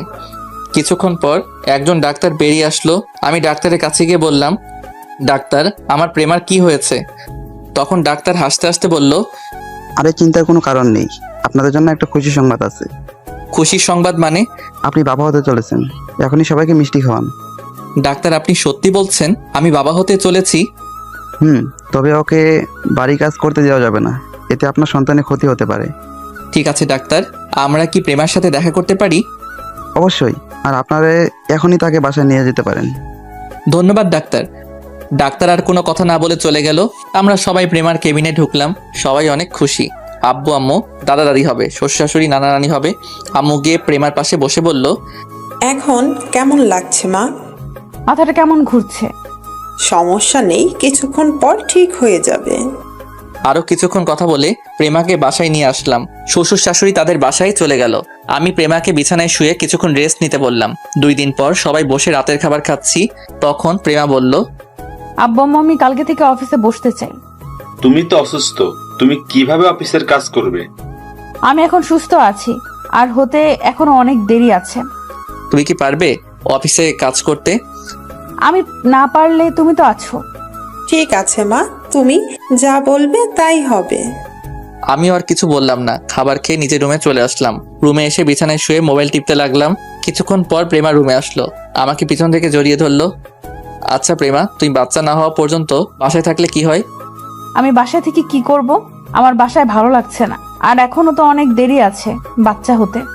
ঠিক আছে, এখন শুয়ে পড়ো। তারপর প্রেমা আমাকে জড়িয়ে ধরে শুয়ে পড়লো। এইভাবে দেখতে দেখতে 1 মাস চলে গেল। ফারহানের সাথে আমাদের বন্ধুত্ব হয়ে গেছে। কয়েকদিন পর পর আমাদের অফিসে আসে। আজকে ফারহান প্রেমাকে অফিসের কি কাজের জন্য রেস্টুরেন্টে ডাকছে। আমাকে বলছে যাওয়ার জন্য, তবে অফিসের কাজের চাপের জন্য আমি যেতে চাইনি। প্রেমা একা গেছে গাড়ি নিয়ে। আমি অফিসে বসে কাজ করতে লাগলাম। এবার একটু ওদিক থেকে ঘুরে আসি। প্রেমা আর ফারহানের মধ্যে কি কথা হচ্ছে? বলো, কি কাজের জন্য ডেকেছো? ফারহান এবার একটা গোলাপ নিয়ে প্রেমার সামনে হাঁটু গেড়ে বসে বলতে লাগলো, রেস্টুরেন্টে তারা দুজন এবং রেস্টুরেন্টে লোক ছাড়া কেউ নেই।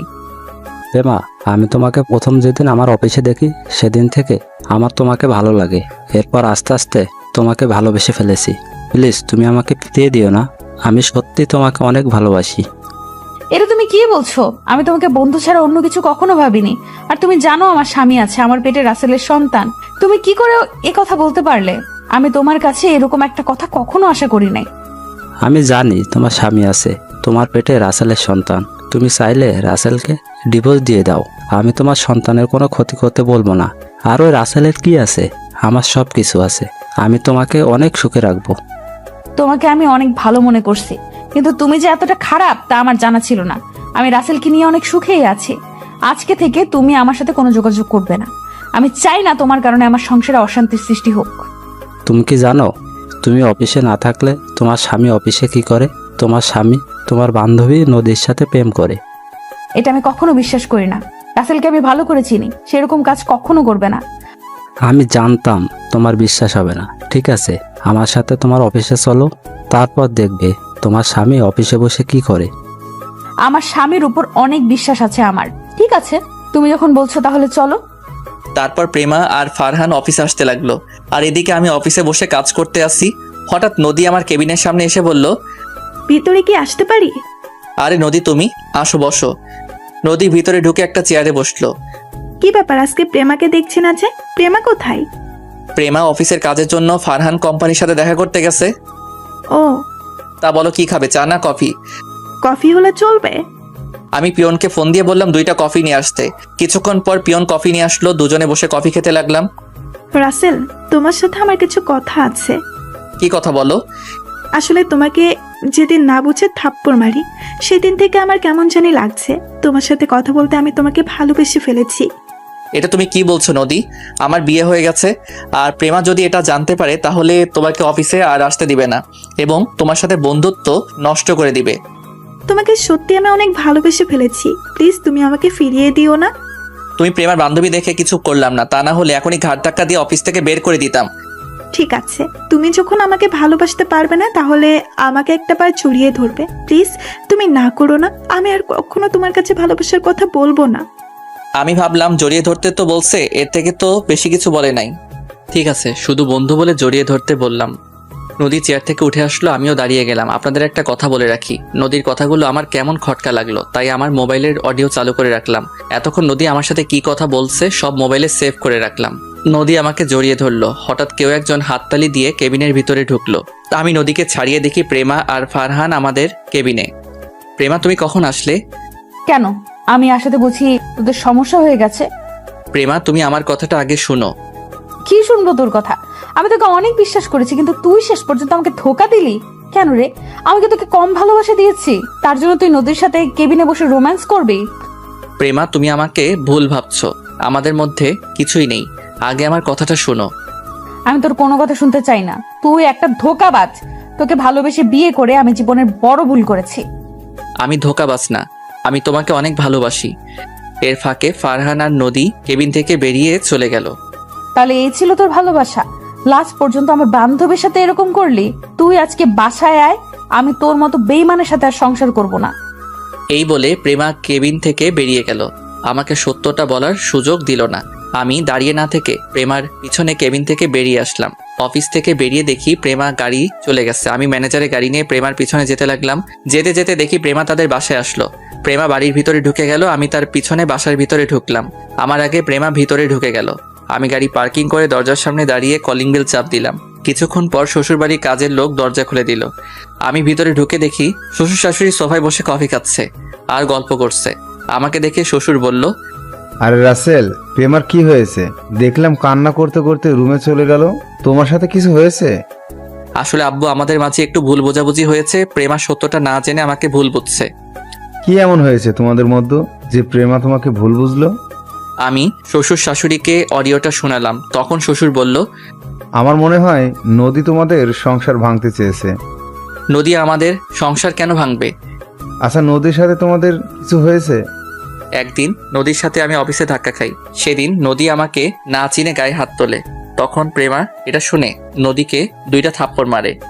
তাহলে এটা নদীর সাজানো নাটক, তার থাপ্পড়ের প্রতিশোধ নিতে এমনটা করেছে। আমার মনে হয় তাই হবে। আগে প্রেমার ভুলটা ভেঙে দেই, তা না হলে অন্য কিছু করে বসবে। ঠিক আছে, যাও।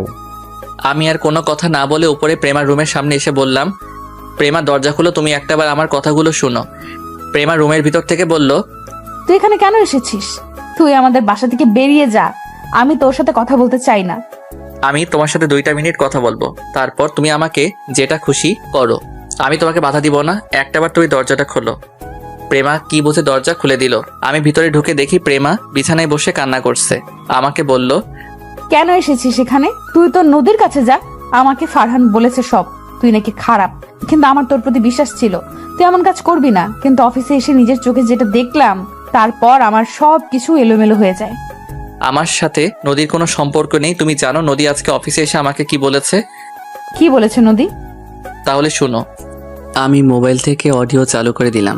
প্রেমা অডিওটা শুনে এমন কিছু করবে আমি তো পুরো অবাক হয়ে গেলাম। প্রেমা আমার পা ধরে বলতে লাগলো, রাসেল, আমার ভুল হয়ে গেছে, তুমি আমাকে ক্ষমা করে দাও। আমি বুঝতে পারি নাই নদী যে তোমাকে এমন কিছু বলবে। তুমি যদি একটাবার আমার কথাগুলো শুনতে তাহলে এমন কিছু হতো না। আমি বুঝতে পারি নাই তুমি যখন নদীকে জড়িয়ে ধরেছো তখন এটা দেখে আমার পুরো দুনিয়া অন্ধকার হয়ে গেছে। আমি মনে করছি তুমি আমাকে ধোকা দিয়েছো। আচ্ছা, এসব কথা বাদ দাও। তোমার সাথে ফারহান অফিসে আসলো কেন? আজকে ফারহান আমাকে অফিসের কাজের জন্য ডাকে নাই। ফারহান আমাকে প্রপোজ করেছে, সে নাকি আমাকে ভালোবাসে। আমি প্রেমার কথা শুনে মাথা পুরো গরম হয়ে গেল। ফারহানকে অনেক ভালো মনে করেছি, আর সে আমার স্ত্রীকে ভালোবাসার কথা বলে। তখন আমি বললাম, তখন তুমি ওকে কি বলেছো? আমি তাকে মানা করছি আর বলেছি আমার সামনে আর কখনো না আসতে। ও বলেছে তোমাকে ডিভোর্স দিয়ে দিতে, আমার পেটের সন্তান সে লালন পালন করবে। আমি ভাবতে পারিনি ফারহান তোমাকে এ কথা বলবে। আর ফারহান সহ অফিসে আসলে কেন? আমি ফারহানকে না করে দেওয়ার পর সে বলে তুমি নাকি নদীকে ভালোবাসো। আমি অফিসে না থাকলে নদীকে অফিসে ডেকে তুমি তার সাথে রোম্যান্স করো। তখন তুমি তার কথা বিশ্বাস করলে? আমি ওকে বলেছি তুমি এমন কাজ কখনো করতে পারো না। তখন সে আমাকে বলল তার সাথে নাকি অফিসে আসতে, আর তখন অফিসে আসার পর কি হলো তুমি তো সব জানো। আমার একটা জিনিস মাথায় আসছে না, যখন তুমি আমাকে ভুল বুঝে নানান কথা বলছো, তখন নদী আর ফারহান কোনো কথা না বলে অফিস থেকে বেরিয়ে গেল কেন? তারা ওই সময় কিছু বলে নাই কেন? আমার মনে হয় নদী আর ফারহানের মধ্যে কিছু একটা আছে, তা না হলে ওরা কিছু না বলে চলে গেল কেন? নদী আর ফারহান আমাদের সংসার ভাঙার জন্য মনে হয় এমন করছে। নদী মনে হয় আমাদের উপর প্রতিশোধ নিতে ফারহানের সাথে হাত মিলিয়েছে।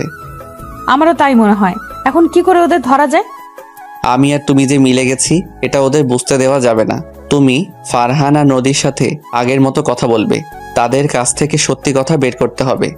ঠিক আছে, তুমি যেভাবে বলবে আমি সেভাবেই কাজ করব। এখন বাসায় চলো, আব্বু আম্মু আমাদের জন্য চিন্তা করবে। হঠাৎ শাশুড়ি আম্মা রুমে এসে বলল, আজকে আর বাসায় যাওয়া হচ্ছে না, কালকে যাবে, আজকে এখানে থেকে যাও। না আম্মু, শ্বশুর শাশুড়ি বাসায় একা, আমি থাকতে পারবো না। একদিনের জন্য কিছু হবে না, তাদের ফোন করে বলে দাও। ঠিক আছে আম্মু। ওনাদের সাথে কথা বলে দুজন ফ্রেশ হয়ে আসো, আমি টেবিলে খাবার দিচ্ছি। বলে শাশুড়ি আম্মা রুম থেকে বেরিয়ে গেল। আমি আর প্রেমা ফ্রেশ হয়ে সবার সাথে খাবার খেয়ে রুমে চলে আসলাম। প্রেমা বাসায় আব্বু আম্মুকে ফোন দিয়ে বলে দিছে আজকে আমরা আসবো না। রাতে প্রেমা আমাকে জড়িয়ে ধরে শুয়ে পড়লো। আপনারা কি ভাবছেন আমি এত সহজে প্রেমাকে ক্ষমা করে দিব? ভুল ভাবছেন, আমি তাকে কিছুদিন কষ্ট দিব। আমার কথা বিশ্বাস না করে আমাকে ধোঁকাবাজ বলেছে। আমি নাকি তার বিশ্বাস রাখতে পারি নাই, আমি একটা বেঈমান। তাকে বুঝিয়ে দিব নিজের আপন মানুষটি এমন কথা বললে কেমন লাগে। আমার কথা পর্যন্ত শুনে নাই, না শুনে আমাকে নানান কথা বলল। পরের দিন সকালে সবার সাথে নাস্তা করে আমি গাড়ি নিয়ে অফিসে চলে আসলাম। প্রেমা পরে আসবে। সবাই আমাকে দেখে অবাক, তারা হয়তো মনে করছে আমাকে অফিস থেকে বের করে দিবে। আসলে গতকাল প্রেমার কথা শুনে অফিসের সবাই দরজার সামনে দাঁড়িয়ে সবকিছু শুনছে। আমি নিজের কেবিনে বসে নদীকে ফোন দিলাম। কি ব্যাপার, তুমি আমাকে ফোন দিলে যে? আমাকে আর তোমাকে তো গতকাল প্রেমা ভুল বুঝছে। সে বলেছে আমাকে ডিভোর্স দিয়ে দিবে। এখন আমি কি করব বলো? তাহলে তুমি আমাকে বিয়ে করে নাও, আমি প্রেমার থেকে তোমাকে অনেক বেশি ভালোবাসা দিব। কিন্তু তোমার আব্বু আম্মু কি আমাকে মেনে নিবে? আমার যদি আগে একটা বিয়ের কথা শুনে? সেটা নিয়ে তোমাকে চিন্তা করতে হবে না, আমি সবকিছু মানিয়ে নিব। ঠিক আছে, তুমি সন্ধ্যায় আমার সাথে একটু কফি শপে দেখা করতে পারবে? ওকে, পারবো। তুমি অফিস থেকে বেরিয়ে এসে আমাকে ফোন দিও। ঠিক আছে, বাই। এই বলে ফোন কেটে দিলাম। তারপর নিজের কাজগুলো করতে লাগলাম। আর ওদিকে প্রেমা বাসা থেকে ফারহানকে কল দিল। তখন ফারহান ফোন রিসিভ করে বলল, আমি জানতাম তুমি আমাকে ফোন দিবে, তা বলো কেন ফোন দিয়েছো? তুমি কি সত্যি আমাকে বিয়ে করবে নাকি রাসেলের মতো আমাকে ধোকা দিবে? তুমি আমার উপর বিশ্বাস রাখতে পারো, আমি কখনো তোমাকে ধোকা দিব না। ঠিক আছে, আমি রাসেলকে ডিভোর্স দিয়ে তোমাকে বিয়ে করব, তবে এখন নয়, আমার সন্তান হওয়ার পর।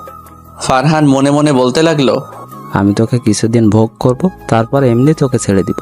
আমি তো নদীকে ভালোবাসি, তোদের সংসার ভাঙার জন্য এত কিছু করেছি, তো সাহস কি করে হলো আমার ভালোবাসা নদীর গায়ে হাত তোলার? তখন ফারহান বলল, ঠিক আছে, তুমি যা বলবে তাই হবে। আর প্রেমা মনে মনে বলতে লাগলো, তুই ভাবলি কেমন করে আমি রাসেলকে ডিভোর্স দিব? তোর কাছ থেকে সব সত্যি বাহির করে ছাড়বো। ওকে ঠিক আছে, এখন অফিসে গিয়ে ওই রাসেলকে অফিস থেকে বের করে দিব।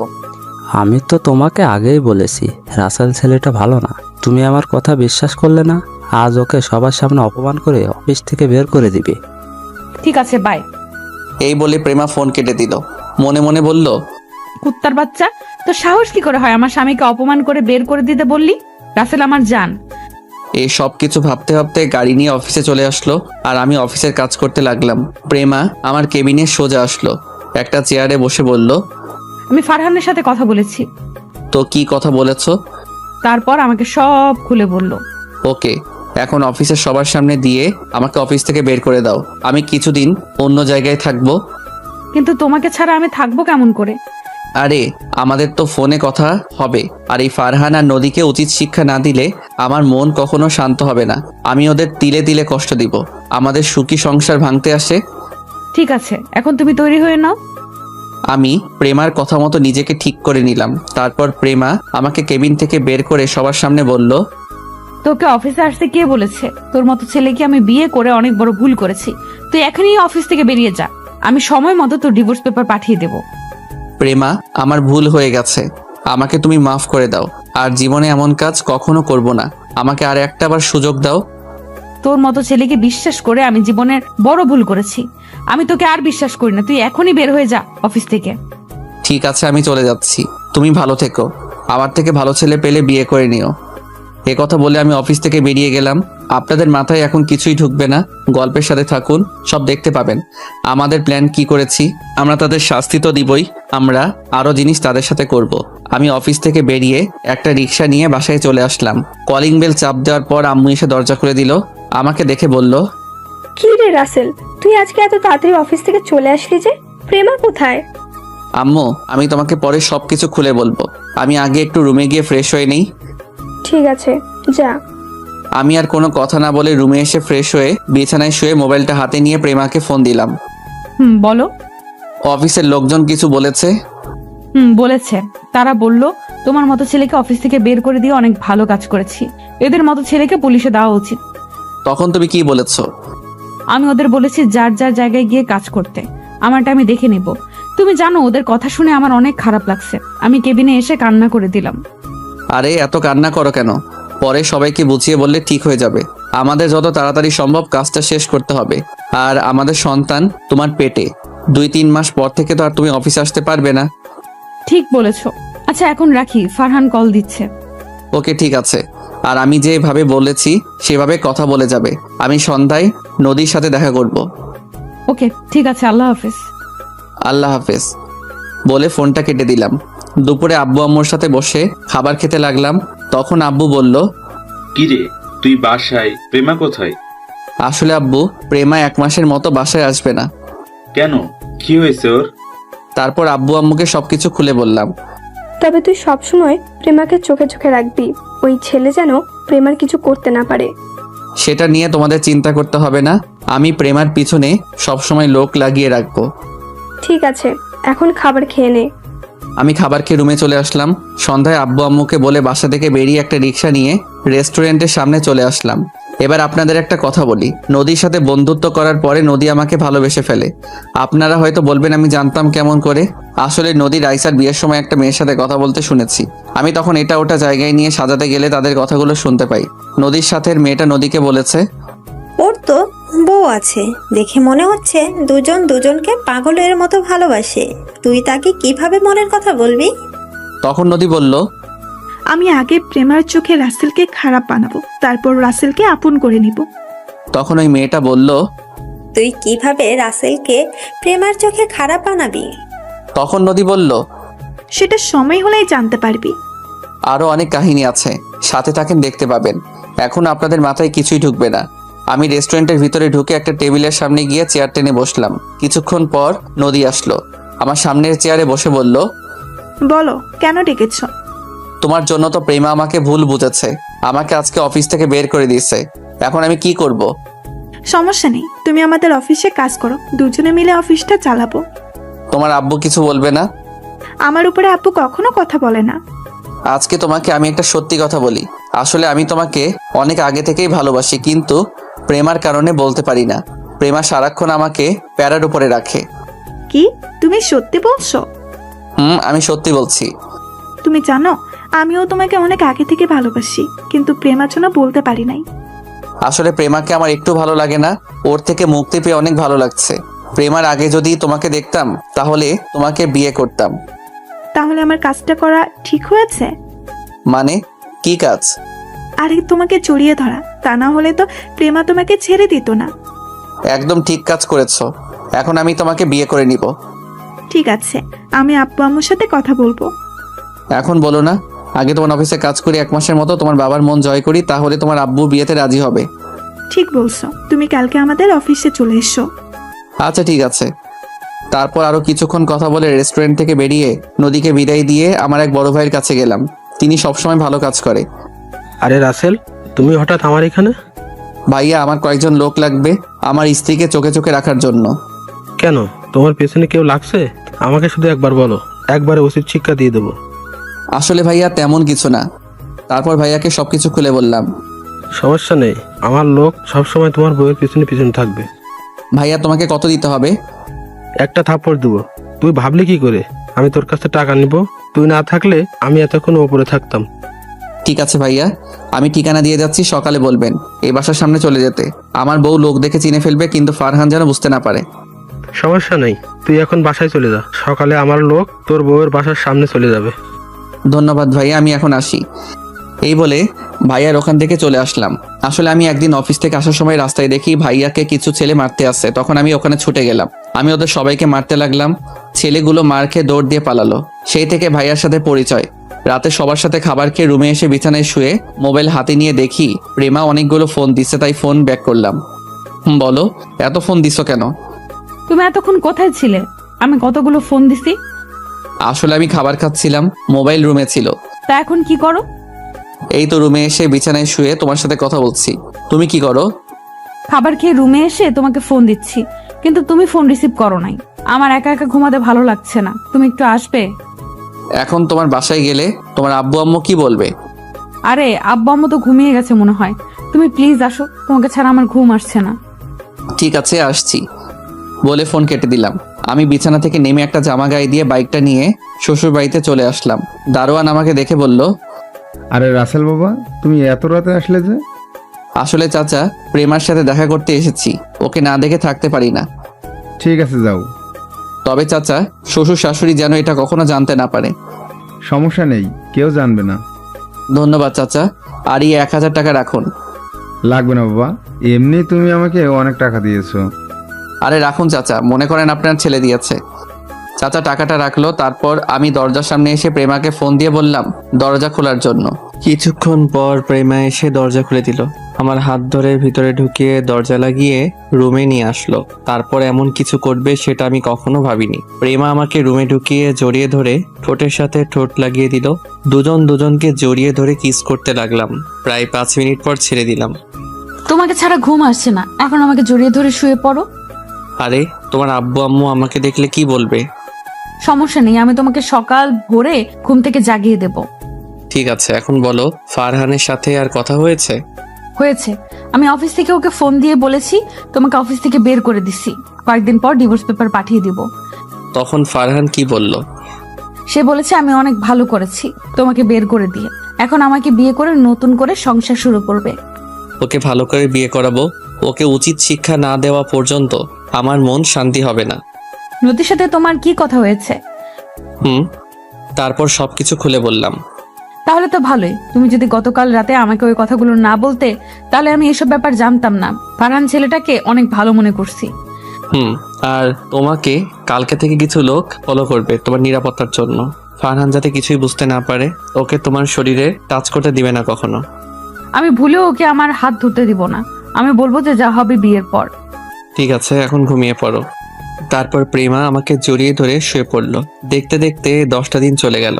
এখন আমি নদীদের অফিসে কাজ করি। নদীর আব্বু আমার কাজ দেখে অনেক খুশি হয়েছে আর আমার বিয়ের কথা জেনে গেছে। আমি বলছি আরো কিছুদিন পরে ডিভোর্স দিয়ে দিব প্রেমাকে। তিনি মেয়ের সুখের কথা ভেবে রাজি হয়ে গেল। নদী আমাকে জড়িয়ে ধরতে আসলে আমি তাকে বলি বিয়ের পর সবকিছু করতে, তাই নদী আর জোর করে না।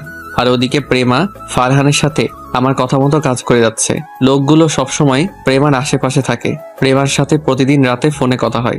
দেখতে দেখতে আরো 1টা মাস চলে গেছে। আমাদের কাজ সব হাতের মুঠোয় নিয়ে আসছি।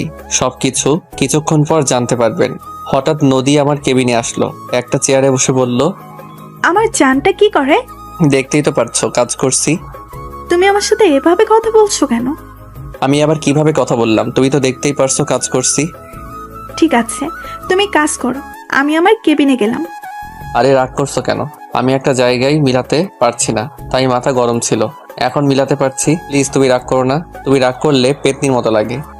নদী আমার কথা শুনে বলল, কি আমাকে পেতনির মতো লাগে? আজকে তোমাকে মেরেই ফেলবো। সরি আর বলবো না। এখন এখানে তোমার একটা সাইন করে দাও। দাও, দিচ্ছি। ফাইলটা একটু দেখে সাইন করো। দেখা লাগবে না। আমি মনে মনে বললাম, নদী তুমি জীবনের ভুলটা আজকে করলে। ফাইলটা একটু দেখলে না? নদী সাইন করে কিছুক্ষণ আমার সাথে দুষ্টামি করে নিজের কেবিনে চলে গেল। আর ওদিকে প্রেমা আর ফারহান রেস্টুরেন্টে বসে কথা বলছে। চলুন দেখি তারা কি কথা বলছে। প্রেমা, চলো আমরা দুজনে বিয়ে করে ফেলি। আমি তোমাকে ছাড়া থাকতে পারছি না। ঠিক আছে, কালকে কাজে অফিসে বিয়েটা সেরে নিব। তবে বাচ্চা হওয়ার আগে আমাদের মাঝে কিছুই হবে না। ঠিক আছে, তুমি যা বলবে তাই হবে। ফারহান মনে মনে বলতে লাগলো, আগে বিয়েটা হয়ে যাক, তারপর তোমাকে জোর করে ভোগ করব। ওকে, আজকে আমি বাসায় যাই, কালকে কাজী অফিসে চলে আসবে, বিকেল 5টায় আসবে, আমি তোমার জন্য অপেক্ষা করব। আচ্ছা ঠিক আছে। প্রেমা রেস্টুরেন্ট থেকে বেরিয়ে গাড়ি নিয়ে সোজা বাসায় চলে আসলো। রাতে প্রেমা আমাকে ফোন দিল। কেমন আছো, কি করো? আমি ভালো থাকি কি করে তোমাকে ছাড়া? আর 2-3টা দিন ধৈর্য ধরো, তারপর আবার আগের মতো থাকতে পারবে।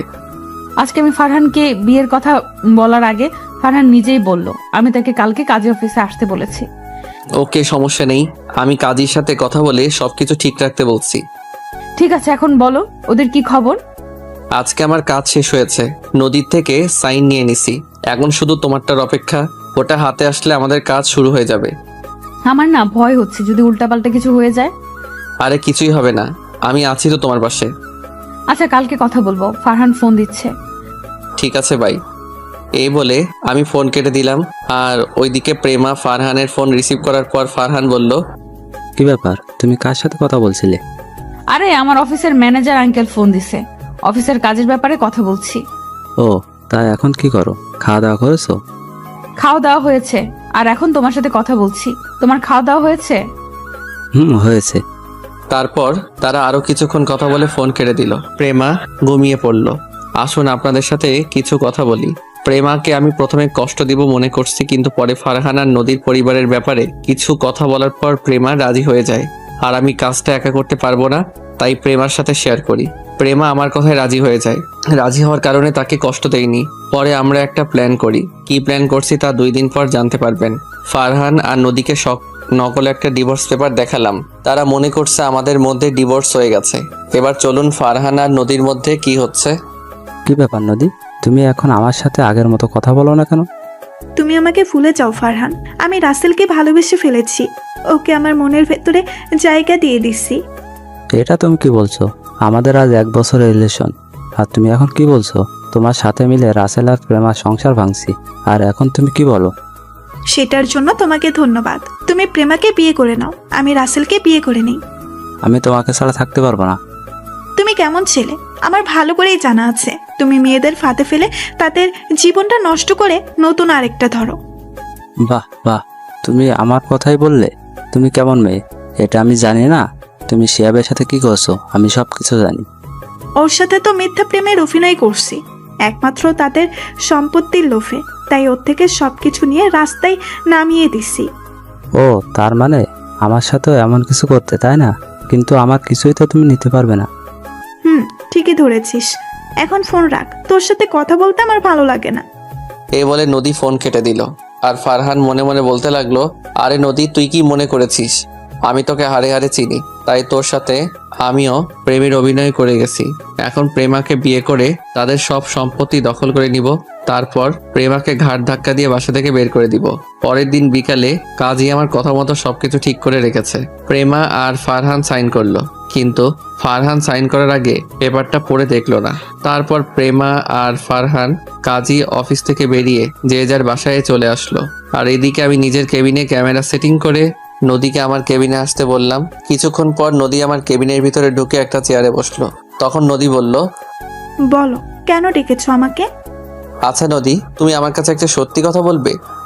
কি কথা বলো? তুমি কি শিহাব নামে কাউকে চিনো? শিহাব নামে আমি একজনকে চিনতাম, কেন বলো তো? তুমি কি শিহাবকে ভালোবাসতে?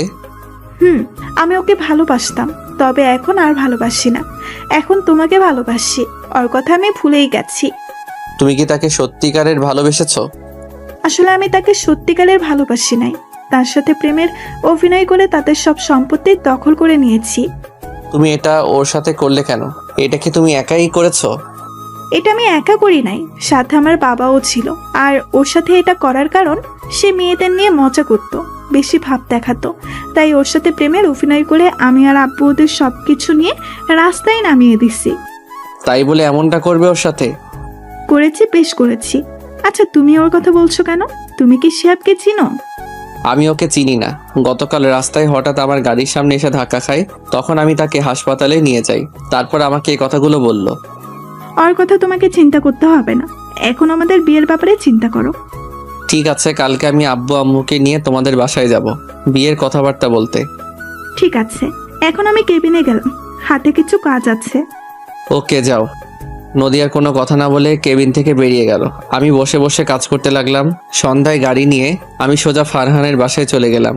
কলিং বেল চাপ দেওয়ার পর একজন কাজের লোক এসে দরজা খুলে দিল। আমাকে দেখে বলল, কাকে চাই? আমি ফারহানের আব্বুর সাথে একটু কথা বলতে চাই। ঠিক আছে, আপনি ভিতরে সোফায় বসুন, আমি সাহেবকে ডেকে দিচ্ছি। এই বলে কাজের লোক ভিতরে চলে গেল। আমি ভিতরে ঢুকে সোফায় বসলাম। কিছুক্ষণ পর ফারহানের আব্বু আসলো।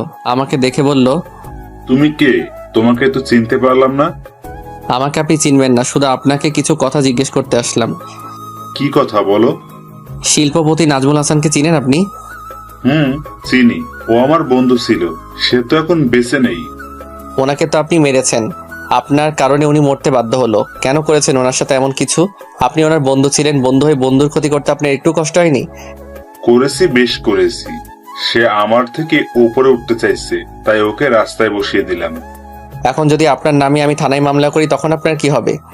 প্রমাণ সাক্ষী ছাড়া পুলিশ আমার কিচ্ছু করতে পারবে না, আর আমার হাত মন্ত্রী পর্যন্ত আছে। আমি আপনাকেও দেখে ছাড়বো। তোর সাহস তো কম না? তুই আমার বাড়িতে এসে আমাকে হুমকি দিচ্ছিস? আমি চাইলে এখনই তোকে থানায় ভরিয়ে দিতে পারি, কিন্তু আমি তা করব না। তুই এখনই আমার বাসা থেকে বেরিয়ে যা। ঠিক আছে, আমি চলে যাচ্ছি, তবে আমি আবার আসবো। এই বলে আমি বাসায় চলে আসলাম। রাতে আব্বু আম্মুর সাথে খাবার খাওয়ার সময় আব্বু বলল, কি রে, তোর কাজ কতটুকু আগালো? আব্বু কালকে সব শেষ হয়ে যাবে, আমাদের কাছে সব প্রমাণ চলে এসেছে। রাইসা ফোন করে বলল সামনের শুক্রবার বাসায় আসবে। ও, ওরা কি বাইরে থেকে বাংলাদেশে আসছে? না, কালকে আসবে বলেছে। তোর মোবাইলে ফোন দিচ্ছে, কিন্তু তোকে বিজি পাইছে, তাই আমার মোবাইলে ফোন দিয়ে বলেছে। রাইসের সাথে কথা হয় না আজ 2 দিন হয়েছে। কি করবো বলো, ওদিকের কাজ করে সময় পাই না। ওটা সমস্যা নেই, তো কালকে পুলিশ সাথে করে নিবি। আব্বু। তারপর খাওয়া দাওয়া করে রুমে চলে আসলাম। বিছানায় শুয়ে প্রেমাকে ফোন দিলাম। ফোন দেওয়ার সাথে সাথেই রিসিভ করলো। আমার জানুটা কেমন আছে? তোমাকে ছাড়া ভালো থাকি কি করে? কালকে থেকে তো আমার সাথে থাকবে। আজকে রাতটা কষ্ট করো, তা কাগজপত্র সবগুলো আনছো? সব আমার সাথে আছে। আর ফারহানের সাথে আমি একটা ভিডিও করছি। ও আগে কার সাথে কি করছে সব কিছু আমাকে খুলে বলছে। আমি বলেছি তার কথা শুনে আমি তাকে ছেড়ে যাব না। তারপর সবকিছু খুলে বলছে। খুব ভালো করছো। কালকে সকালে বাসায় চলে আসবে। তোমাকে নিয়ে আর সাথে পুলিশ নিয়ে ফারহানা নদীর বাসায় যাব। আমার মন বলছে এখনই তোমার বাসায় চলে আসতে। না জানু, রাতটা কষ্ট করে কাটিয়ে সকালে চলে এসো। ঠিক আছে। তারপর আরো কিছুক্ষণ কথা বলে ঘুমিয়ে পড়লাম। সকালবেলা ঘুম থেকে উঠতে বুকটা কেমন ভারী লাগছে। চোখ খুলে দেখি যাকে দেখলাম তাকে দেখে তো অবাক হয়ে গেলাম। ঠিকই ধরেছেন, প্রেমা। আমি উঠতেই প্রেমার ঘুম ভেঙে গেল। তখন আমি তাকে বললাম, প্রেমা তুমি কখন আসলে? আমি সকাল ভোরে চলে এসেছি, তোমাকে ছাড়া থাকতে ভালো লাগছে না, তাই চলে আসলাম। ঠিক আছে, এখন উঠো, আমি ফ্রেশ হব। আর একটু থাকো না, অনেকদিন পর তোমাকে জড়িয়ে ধরলাম। ঠিক আছে থাকো। এখন বলো, আব্বু আম্মু কি জানে তুমি বাসায় এসছো? আম্মু তো দরজা খুলে দিল। তোমার আব্বু আম্মু জানে তুমি আমার কাছে আসবে? তারা কেউ জানে না, শুধু দারোয়ান চাচা জানে। ও। প্রেমা আমাকে কিছুক্ষণ জড়িয়ে ধরার পর দুজনে ফ্রেশ হয়ে সবার সাথে নাস্তা করে বেরিয়ে পড়লাম থানার উদ্দেশ্যে। থানায় এসে একজনের কেবিনের ভিতরে ঢুকে গেলাম। ওসি সাহেব, আপনার সাথে কিছু কথা ছিল। আপনি আপনার বউকে কেমন আদর করেন? ওসি আমার দিকে তাকিয়ে বলল, ওই আর আমি ভাবির সামনে এমন কথা বলতে লজ্জা করে না? তুই তো জানিস আমার লজ্জা নেই। চুপ হারামি। ভাবি কেমন আছেন? আমি ভালো আছি, তুমি কেমন আছো? আমিও ভালো আছি। তো বলুন কি খাবেন? আমরা কিছু খাবো না। এই কথা বললে তো হবে না, আপনি এই প্রথম আমার থানায় আসছেন, একটা কিছু তো খেতেই হবে। শুধু কফি হলেই চলবে। তারপর রকি একজন কনস্টেবলকে বলল 3টা কফি নিয়ে আসতে। কিছুক্ষণ পর কনস্টেবল কফি নিয়ে আসলো। 3জনে কফিকে বেরিয়ে পড়লাম। সাথে আরো কিছু পুলিশ নিয়ে বের হলাম। রকি হচ্ছে আমার কলেজ ফ্রেন্ড। কিছুদিন আগে সে ওসির পদ পেয়েছে। তার সাথে মাঝে মাঝে যোগাযোগ হতো। এবার যেতে যেতে আসল ঘটনা আপনাদেরকে খুলে বলি। একদিন আমি অফিস থেকে বেরিয়ে এসে বাসায় যাওয়ার সময় রাস্তার পাশে একটা ছেলেকে দেখে গাড়ি দাঁড় করাই। আমি ছেলেটাকে দেখি মাথা নিচু করে বসে আছে। তখন আমি তাকে বললাম, কি হয়েছে তোমার, তুমি এইভাবে মাথা নিচু করে বসে আছো কেন?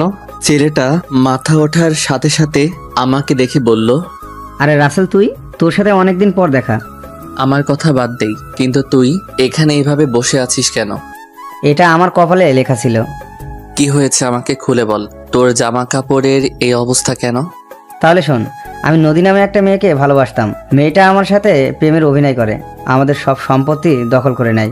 আমি তাকে অনেক বিশ্বাস করেছিলাম, কিন্তু সে আমার সাথে এমন কিছু করবে আমি কখনোই ভাবিনি। এটা তোর পাপের ফল। তোর যে সময় সবকিছু ছিল তখন তুই মানুষের সাথে কেমন আচরণ করতি, সেজন্য আল্লাহ তোর সাথে এমন করেছে। এখন বল, তোর আব্বু আম্মু কোথায়? আমার বাবার বন্ধু জাহিদ খান। আব্বুর অফিস নিজের নামে করে নেওয়ার পর আব্বু হার্ট অ্যাটাক করে মারা যায়। এরপর শেষ সম্বল ছিল আমাদের বাড়িটা। এটা নদী এবং তার বাবা মিলে আমার থেকে দখল করে নেয়, কারণ বাড়িটা আমার নামে ছিল। কিছুদিন পর আব্বুর অফিসটা আমার নামে করে দিলেও কিন্তু তার আগে জাহিদ হাসান আমার আব্বুর থেকে নিয়ে যায়। সবকিছু হারিয়ে এখন কি করছিস? একটা ছোট বাসা ভাড়া নিয়ে আম্মু আর আমি থাকতাম। তারপর একটা অফিসে চাকরি নিই, কিন্তু সেই জায়গায় নদী আমার নামে নানান কথা বলে বসের কাছে। তারপর আমাকে অফিস থেকে বের করে দেয়। চাকরির জন্য অনেক জায়গায় ঘুরছি, কিন্তু কোথাও চাকরি পাইনি। নিজেকে শেষ করে দিতে চেয়েছি, কিন্তু আম্মুর কথা চিন্তা করে পারলাম না। পরে এই রাস্তায় কাগজ বোতল এগুলো টুকাই বিক্রি করে কোনো রকম চলি। এখন আম্মু অনেক অসুস্থ। ডাক্তার বলেছে আম্মু চিকিৎসা করাতে অনেক টাকার প্রয়োজন, কিন্তু আমি টাকা কোথা থেকে ব্যবস্থা করব। তাই এখানে বসে চিন্তা করতে লাগলাম। এখন দেখছিস, যে সময় তোর সবকিছু ছিল তখন গরিবদের মানুষ মনে করতি না, আর এখন সবকিছু হারিয়ে রাস্তায় বোতল কাগজ কুড়িয়ে চলতে হয়। ঠিকই বলেছিস। তোকে দেখে মনে হচ্ছে অনেক টাকা পয়সার মালিক হয়ে গেছিস। আমাকে কিছু টাকা দিবি আর একটা চাকরির ব্যবস্থা করে দিবি। আমি চাকরি করে তোর সব টাকা দিয়ে দিব। ঠিক আছে, তুই আমার গাড়িতে ওঠ। আগে তোর আম্মুকে হাসপাতালে নিয়ে যাই, তারপর তোর ব্যবস্থা করব। তারপর শিহাবকে গাড়িতে উঠিয়ে তার ভাড়া বাসায় চলে গেলাম। বাসায় এসে দেখি শিহাবের আম্মু কেমন করে শুয়ে আছে। আমার দেখে অনেক মায়া লাগলো। তারপর আমি আর শিহাব ওর আম্মুকে গাড়িতে উঠিয়ে হাসপাতালে ভর্তি করিয়ে দিলাম। ডাক্তারকে বলেছি ওনার চিকিৎসা করাতে যত টাকা লাগে আমি দিব। তারপর ডাক্তার শিহাবের আম্মুর চিকিৎসা শুরু করলো। শিহাব তার আম্মুর সাথে আছে। এখন তার আম্মু কিছুটা সুস্থ আছে। এই ছিল আসল ঘটনা। এবার বাস্তবে ফিরে আসি। আমি, প্রেমা আর রকি নদীদের বাসায় চলে আসলাম। নদী জানে আজকে তাকে দেখার জন্য আমার আব্বু আম্মু আসবে, কিন্তু সে তো জানে না আজকে ওকে আর ওর বাবাকে পুলিশের কাছে ধরিয়ে দিব। আমরা নদীদের বাসায় চলে আসলাম। কলিং বেল চাপ দেওয়ার পর কাজের বুয়া দরজা খুলে দিল। আমরা কাজের বুয়ার কোনো কথা না শুনে ভিতরে ঢুকে গেলাম। আমরা ভিতরে ঢুকে দেখি নদীর আব্বু সোফায় বসে আছে। আমাকে এবং আমার সাথে পুলিশ দেখে বলল, আরে রাসেল, তুমি? তা তোমার আব্বু আম্মু কোথায়? তোমার সাথে মেয়েটা এবং পুলিশ কেন? এরা আপনাকে এবং আপনার মেয়েকে ধরতে এসেছে। আমাদের অপরাধ কি? আপনি আর আপনার মেয়ে নদী অভিনয় করে শিহাবের বাড়ি দখল করে নিয়েছেন, সেজন্য পুলিশ আপনাদের ধরতে এসেছে। তুমি হয়তো জানো না, পুলিশ প্রমাণ ছাড়া কাউকে ধরতে পারে না। আমরা প্রমাণ ছাড়া আপনাকে এবং আপনার মেয়েকে ধরতে আসি নাই, প্রমাণ নিয়ে এসেছি। আর এই রাসেল আপনাদের নামে থানায় মামলা করেছে। হঠাৎ নদী রুম থেকে বেরিয়ে এসে বলল, রাসেল, এখানে কি হচ্ছে? আর প্রেমা, তুই এখানে? সাথে দেখি পুলিশ এসেছে। পুলিশ এমনি আসে নাই, তোকে আর তোর বাপকে থানায় নিয়ে যেতে আসছে। আমাদের অপরাধ? তোরা কি অপরাধ করছিস এই দেখ। তারপর নদী আমার সাথে যে কথা বলল সবগুলো দেখালাম। তখন নদী বলল, রাসেল, তুমি আমার সাথে বেইমানি করলে। আমি তোমাকে বিশ্বাস করে সবকিছু খুলে বলছি। বিশ্বাস তো আমার ফ্রেন্ড শিহাব ও তোদের করেছে। বিনিময়ে তোরা কি করছিস ওর সাথে? তার শেষ সম্বল বাড়িটাও নিয়ে নিলি, তুই আর তোর বাপ।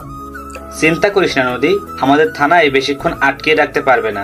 টাকা দিলে এমনি আমাদের ছেড়ে দেবে।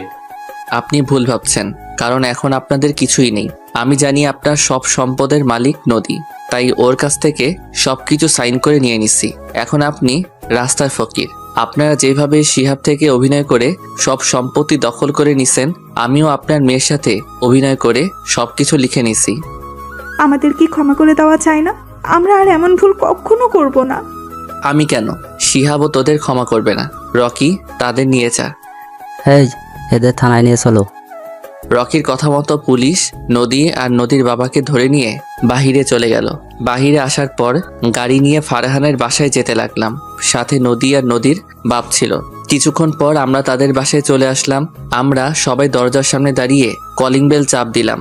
কাজের বুয়া এসে দরজা খুলে দিল। এখানেও কোনো কথা না বলে ভিতরে ঢুকে গেলাম। ভিতরে ঢুকে দেখি বাপ ছেলে সোফায় বসে কফি খাচ্ছে আর গল্প করছে। আমাদের দেখে ফারহান বলল, আরে প্রেমা, তুমি হঠাৎ আমার বাসায়? আবার সাথে দেখি রাসেল এবং পুলিশ, মানে কি? সেটা কিছুক্ষণ পর বুঝতে পারবি।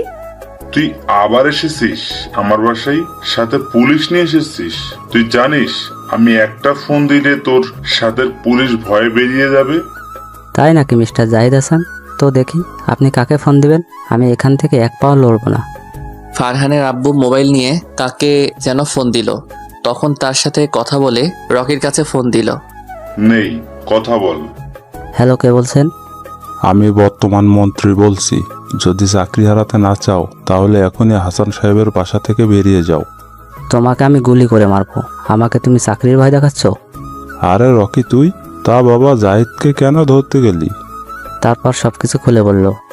বাবা আমি এসব জানতাম না, তুই ওকে ধরে থানায় নিয়ে আয়, পরেরটা আমি দেখছি। ঠিক আছে আব্বু। এই বলে ফোন কেটে দিল। তখন ফারহানের আব্বু রকিকে বলল, তুই মন্ত্রীকে আব্বু বললি কেন? আমার আব্বুকে আব্বু বলবো না তো কি বলবো? মানে? কারণ তোর মন্ত্রী বন্ধু হচ্ছে আমার জন্মদাতা আব্বু। আমার ছোট থেকে শখ বড় হয়ে আমি পুলিশ অফিসার হব। আব্বু চাইলে আমাকে অফিসার বানিয়ে দিতে পারতো তার ক্ষমতা দিয়ে অফিসার হতে চাই না, নিজের যোগ্যতা অর্জন করে হব। এখন বর্তমানে ওসি হয়েছি। আমি তো কিছুই বুঝতে পারছি না, আমাদের কেন ধরতে আসলো?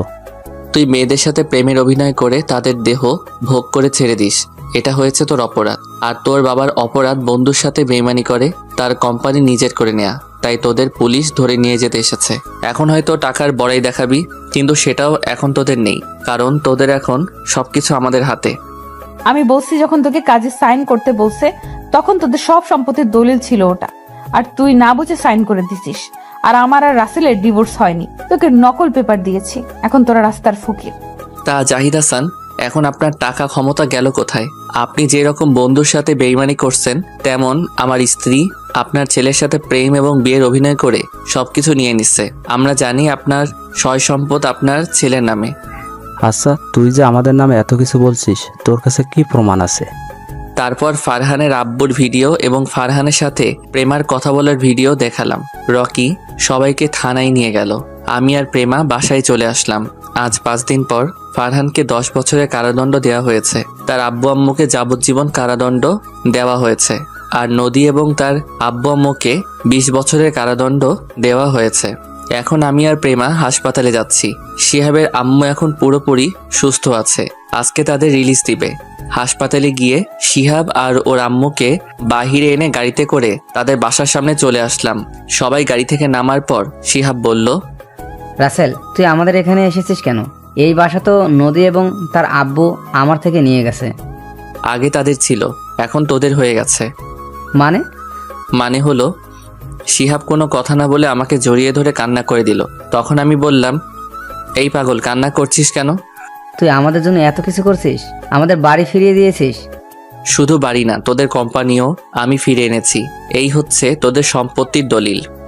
বাবা, তুমি আমাদের জন্য যা করেছো, আমরা কখনো তোমার ঋণ শোধ করতে পারবো না। এখানে কিন্তু আমিও আছি। তুমি তো আমার কথা মতো সবকিছু করেছো। করেছি, তুমি তো করো নাই। ঠিক আছে, আমরা দুজনে করছি। তো যাওয়ার আগে শিহাব তোকে একটা কথা বলে যাই, কখনো গরিব দুঃখীদের অবহেলা করবি না, তাদের পাশে সবসময় দাঁড়াবি। তুই তো দেখছিস গরিব হলে কেমন কষ্ট, তাই এগুলো মাথায় নিয়ে সামনে এগিয়ে যাবি। আমি তোর কথা অক্ষরে অক্ষরে পালন করব। তারপর শিহাব আর তার আম্মুকে ভিতরে নিয়ে গেলাম। পরের দিন অফিসের সবকিছু বুঝিয়ে দিলাম। দেখতে দেখতে সেই দিনটা চলে আসলো। মানে প্রেমাকে হাসপাতালে নিয়ে আসা হলো। আজকে সকালে হঠাৎ প্রেমার ব্যথা উঠে।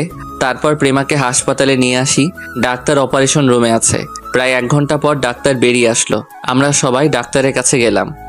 ডাক্তার, আমার স্ত্রীর কি অবস্থা?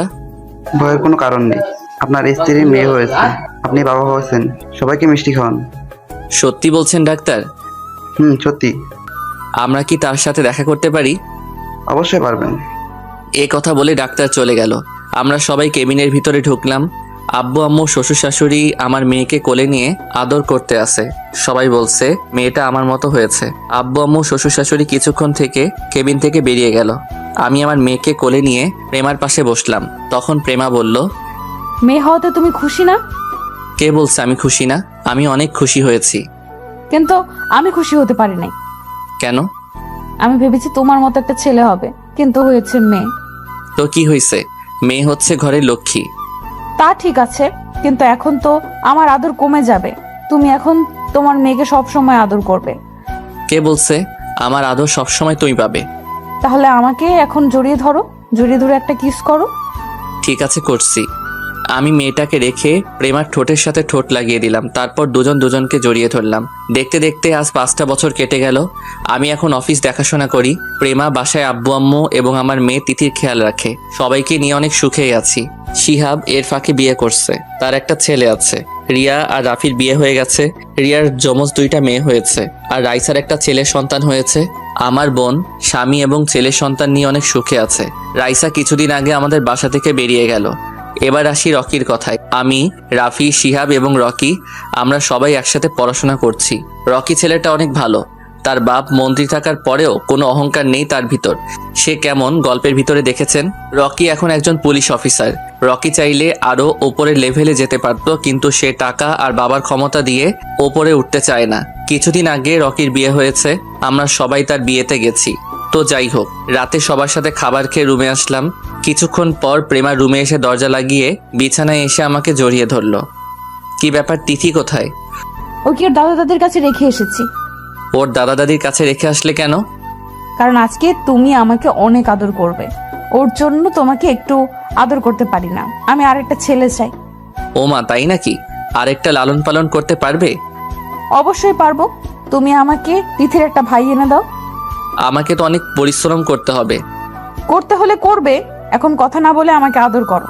আমি তোমার মাঝে হারিয়ে যেতে চাই। তাহলে আর দেরি কিসের? আমি তাহলে শুরু করে দেই। এই বলে প্রেমাকে জড়িয়ে ধরে ঠোঁটের উপর আক্রমণ করা শুরু করলাম। তারপর প্রেমার পুরো শরীরে কিস করতে লাগলাম। আস্তে আস্তে হারিয়ে গেলাম অজানা ঠিকানায়।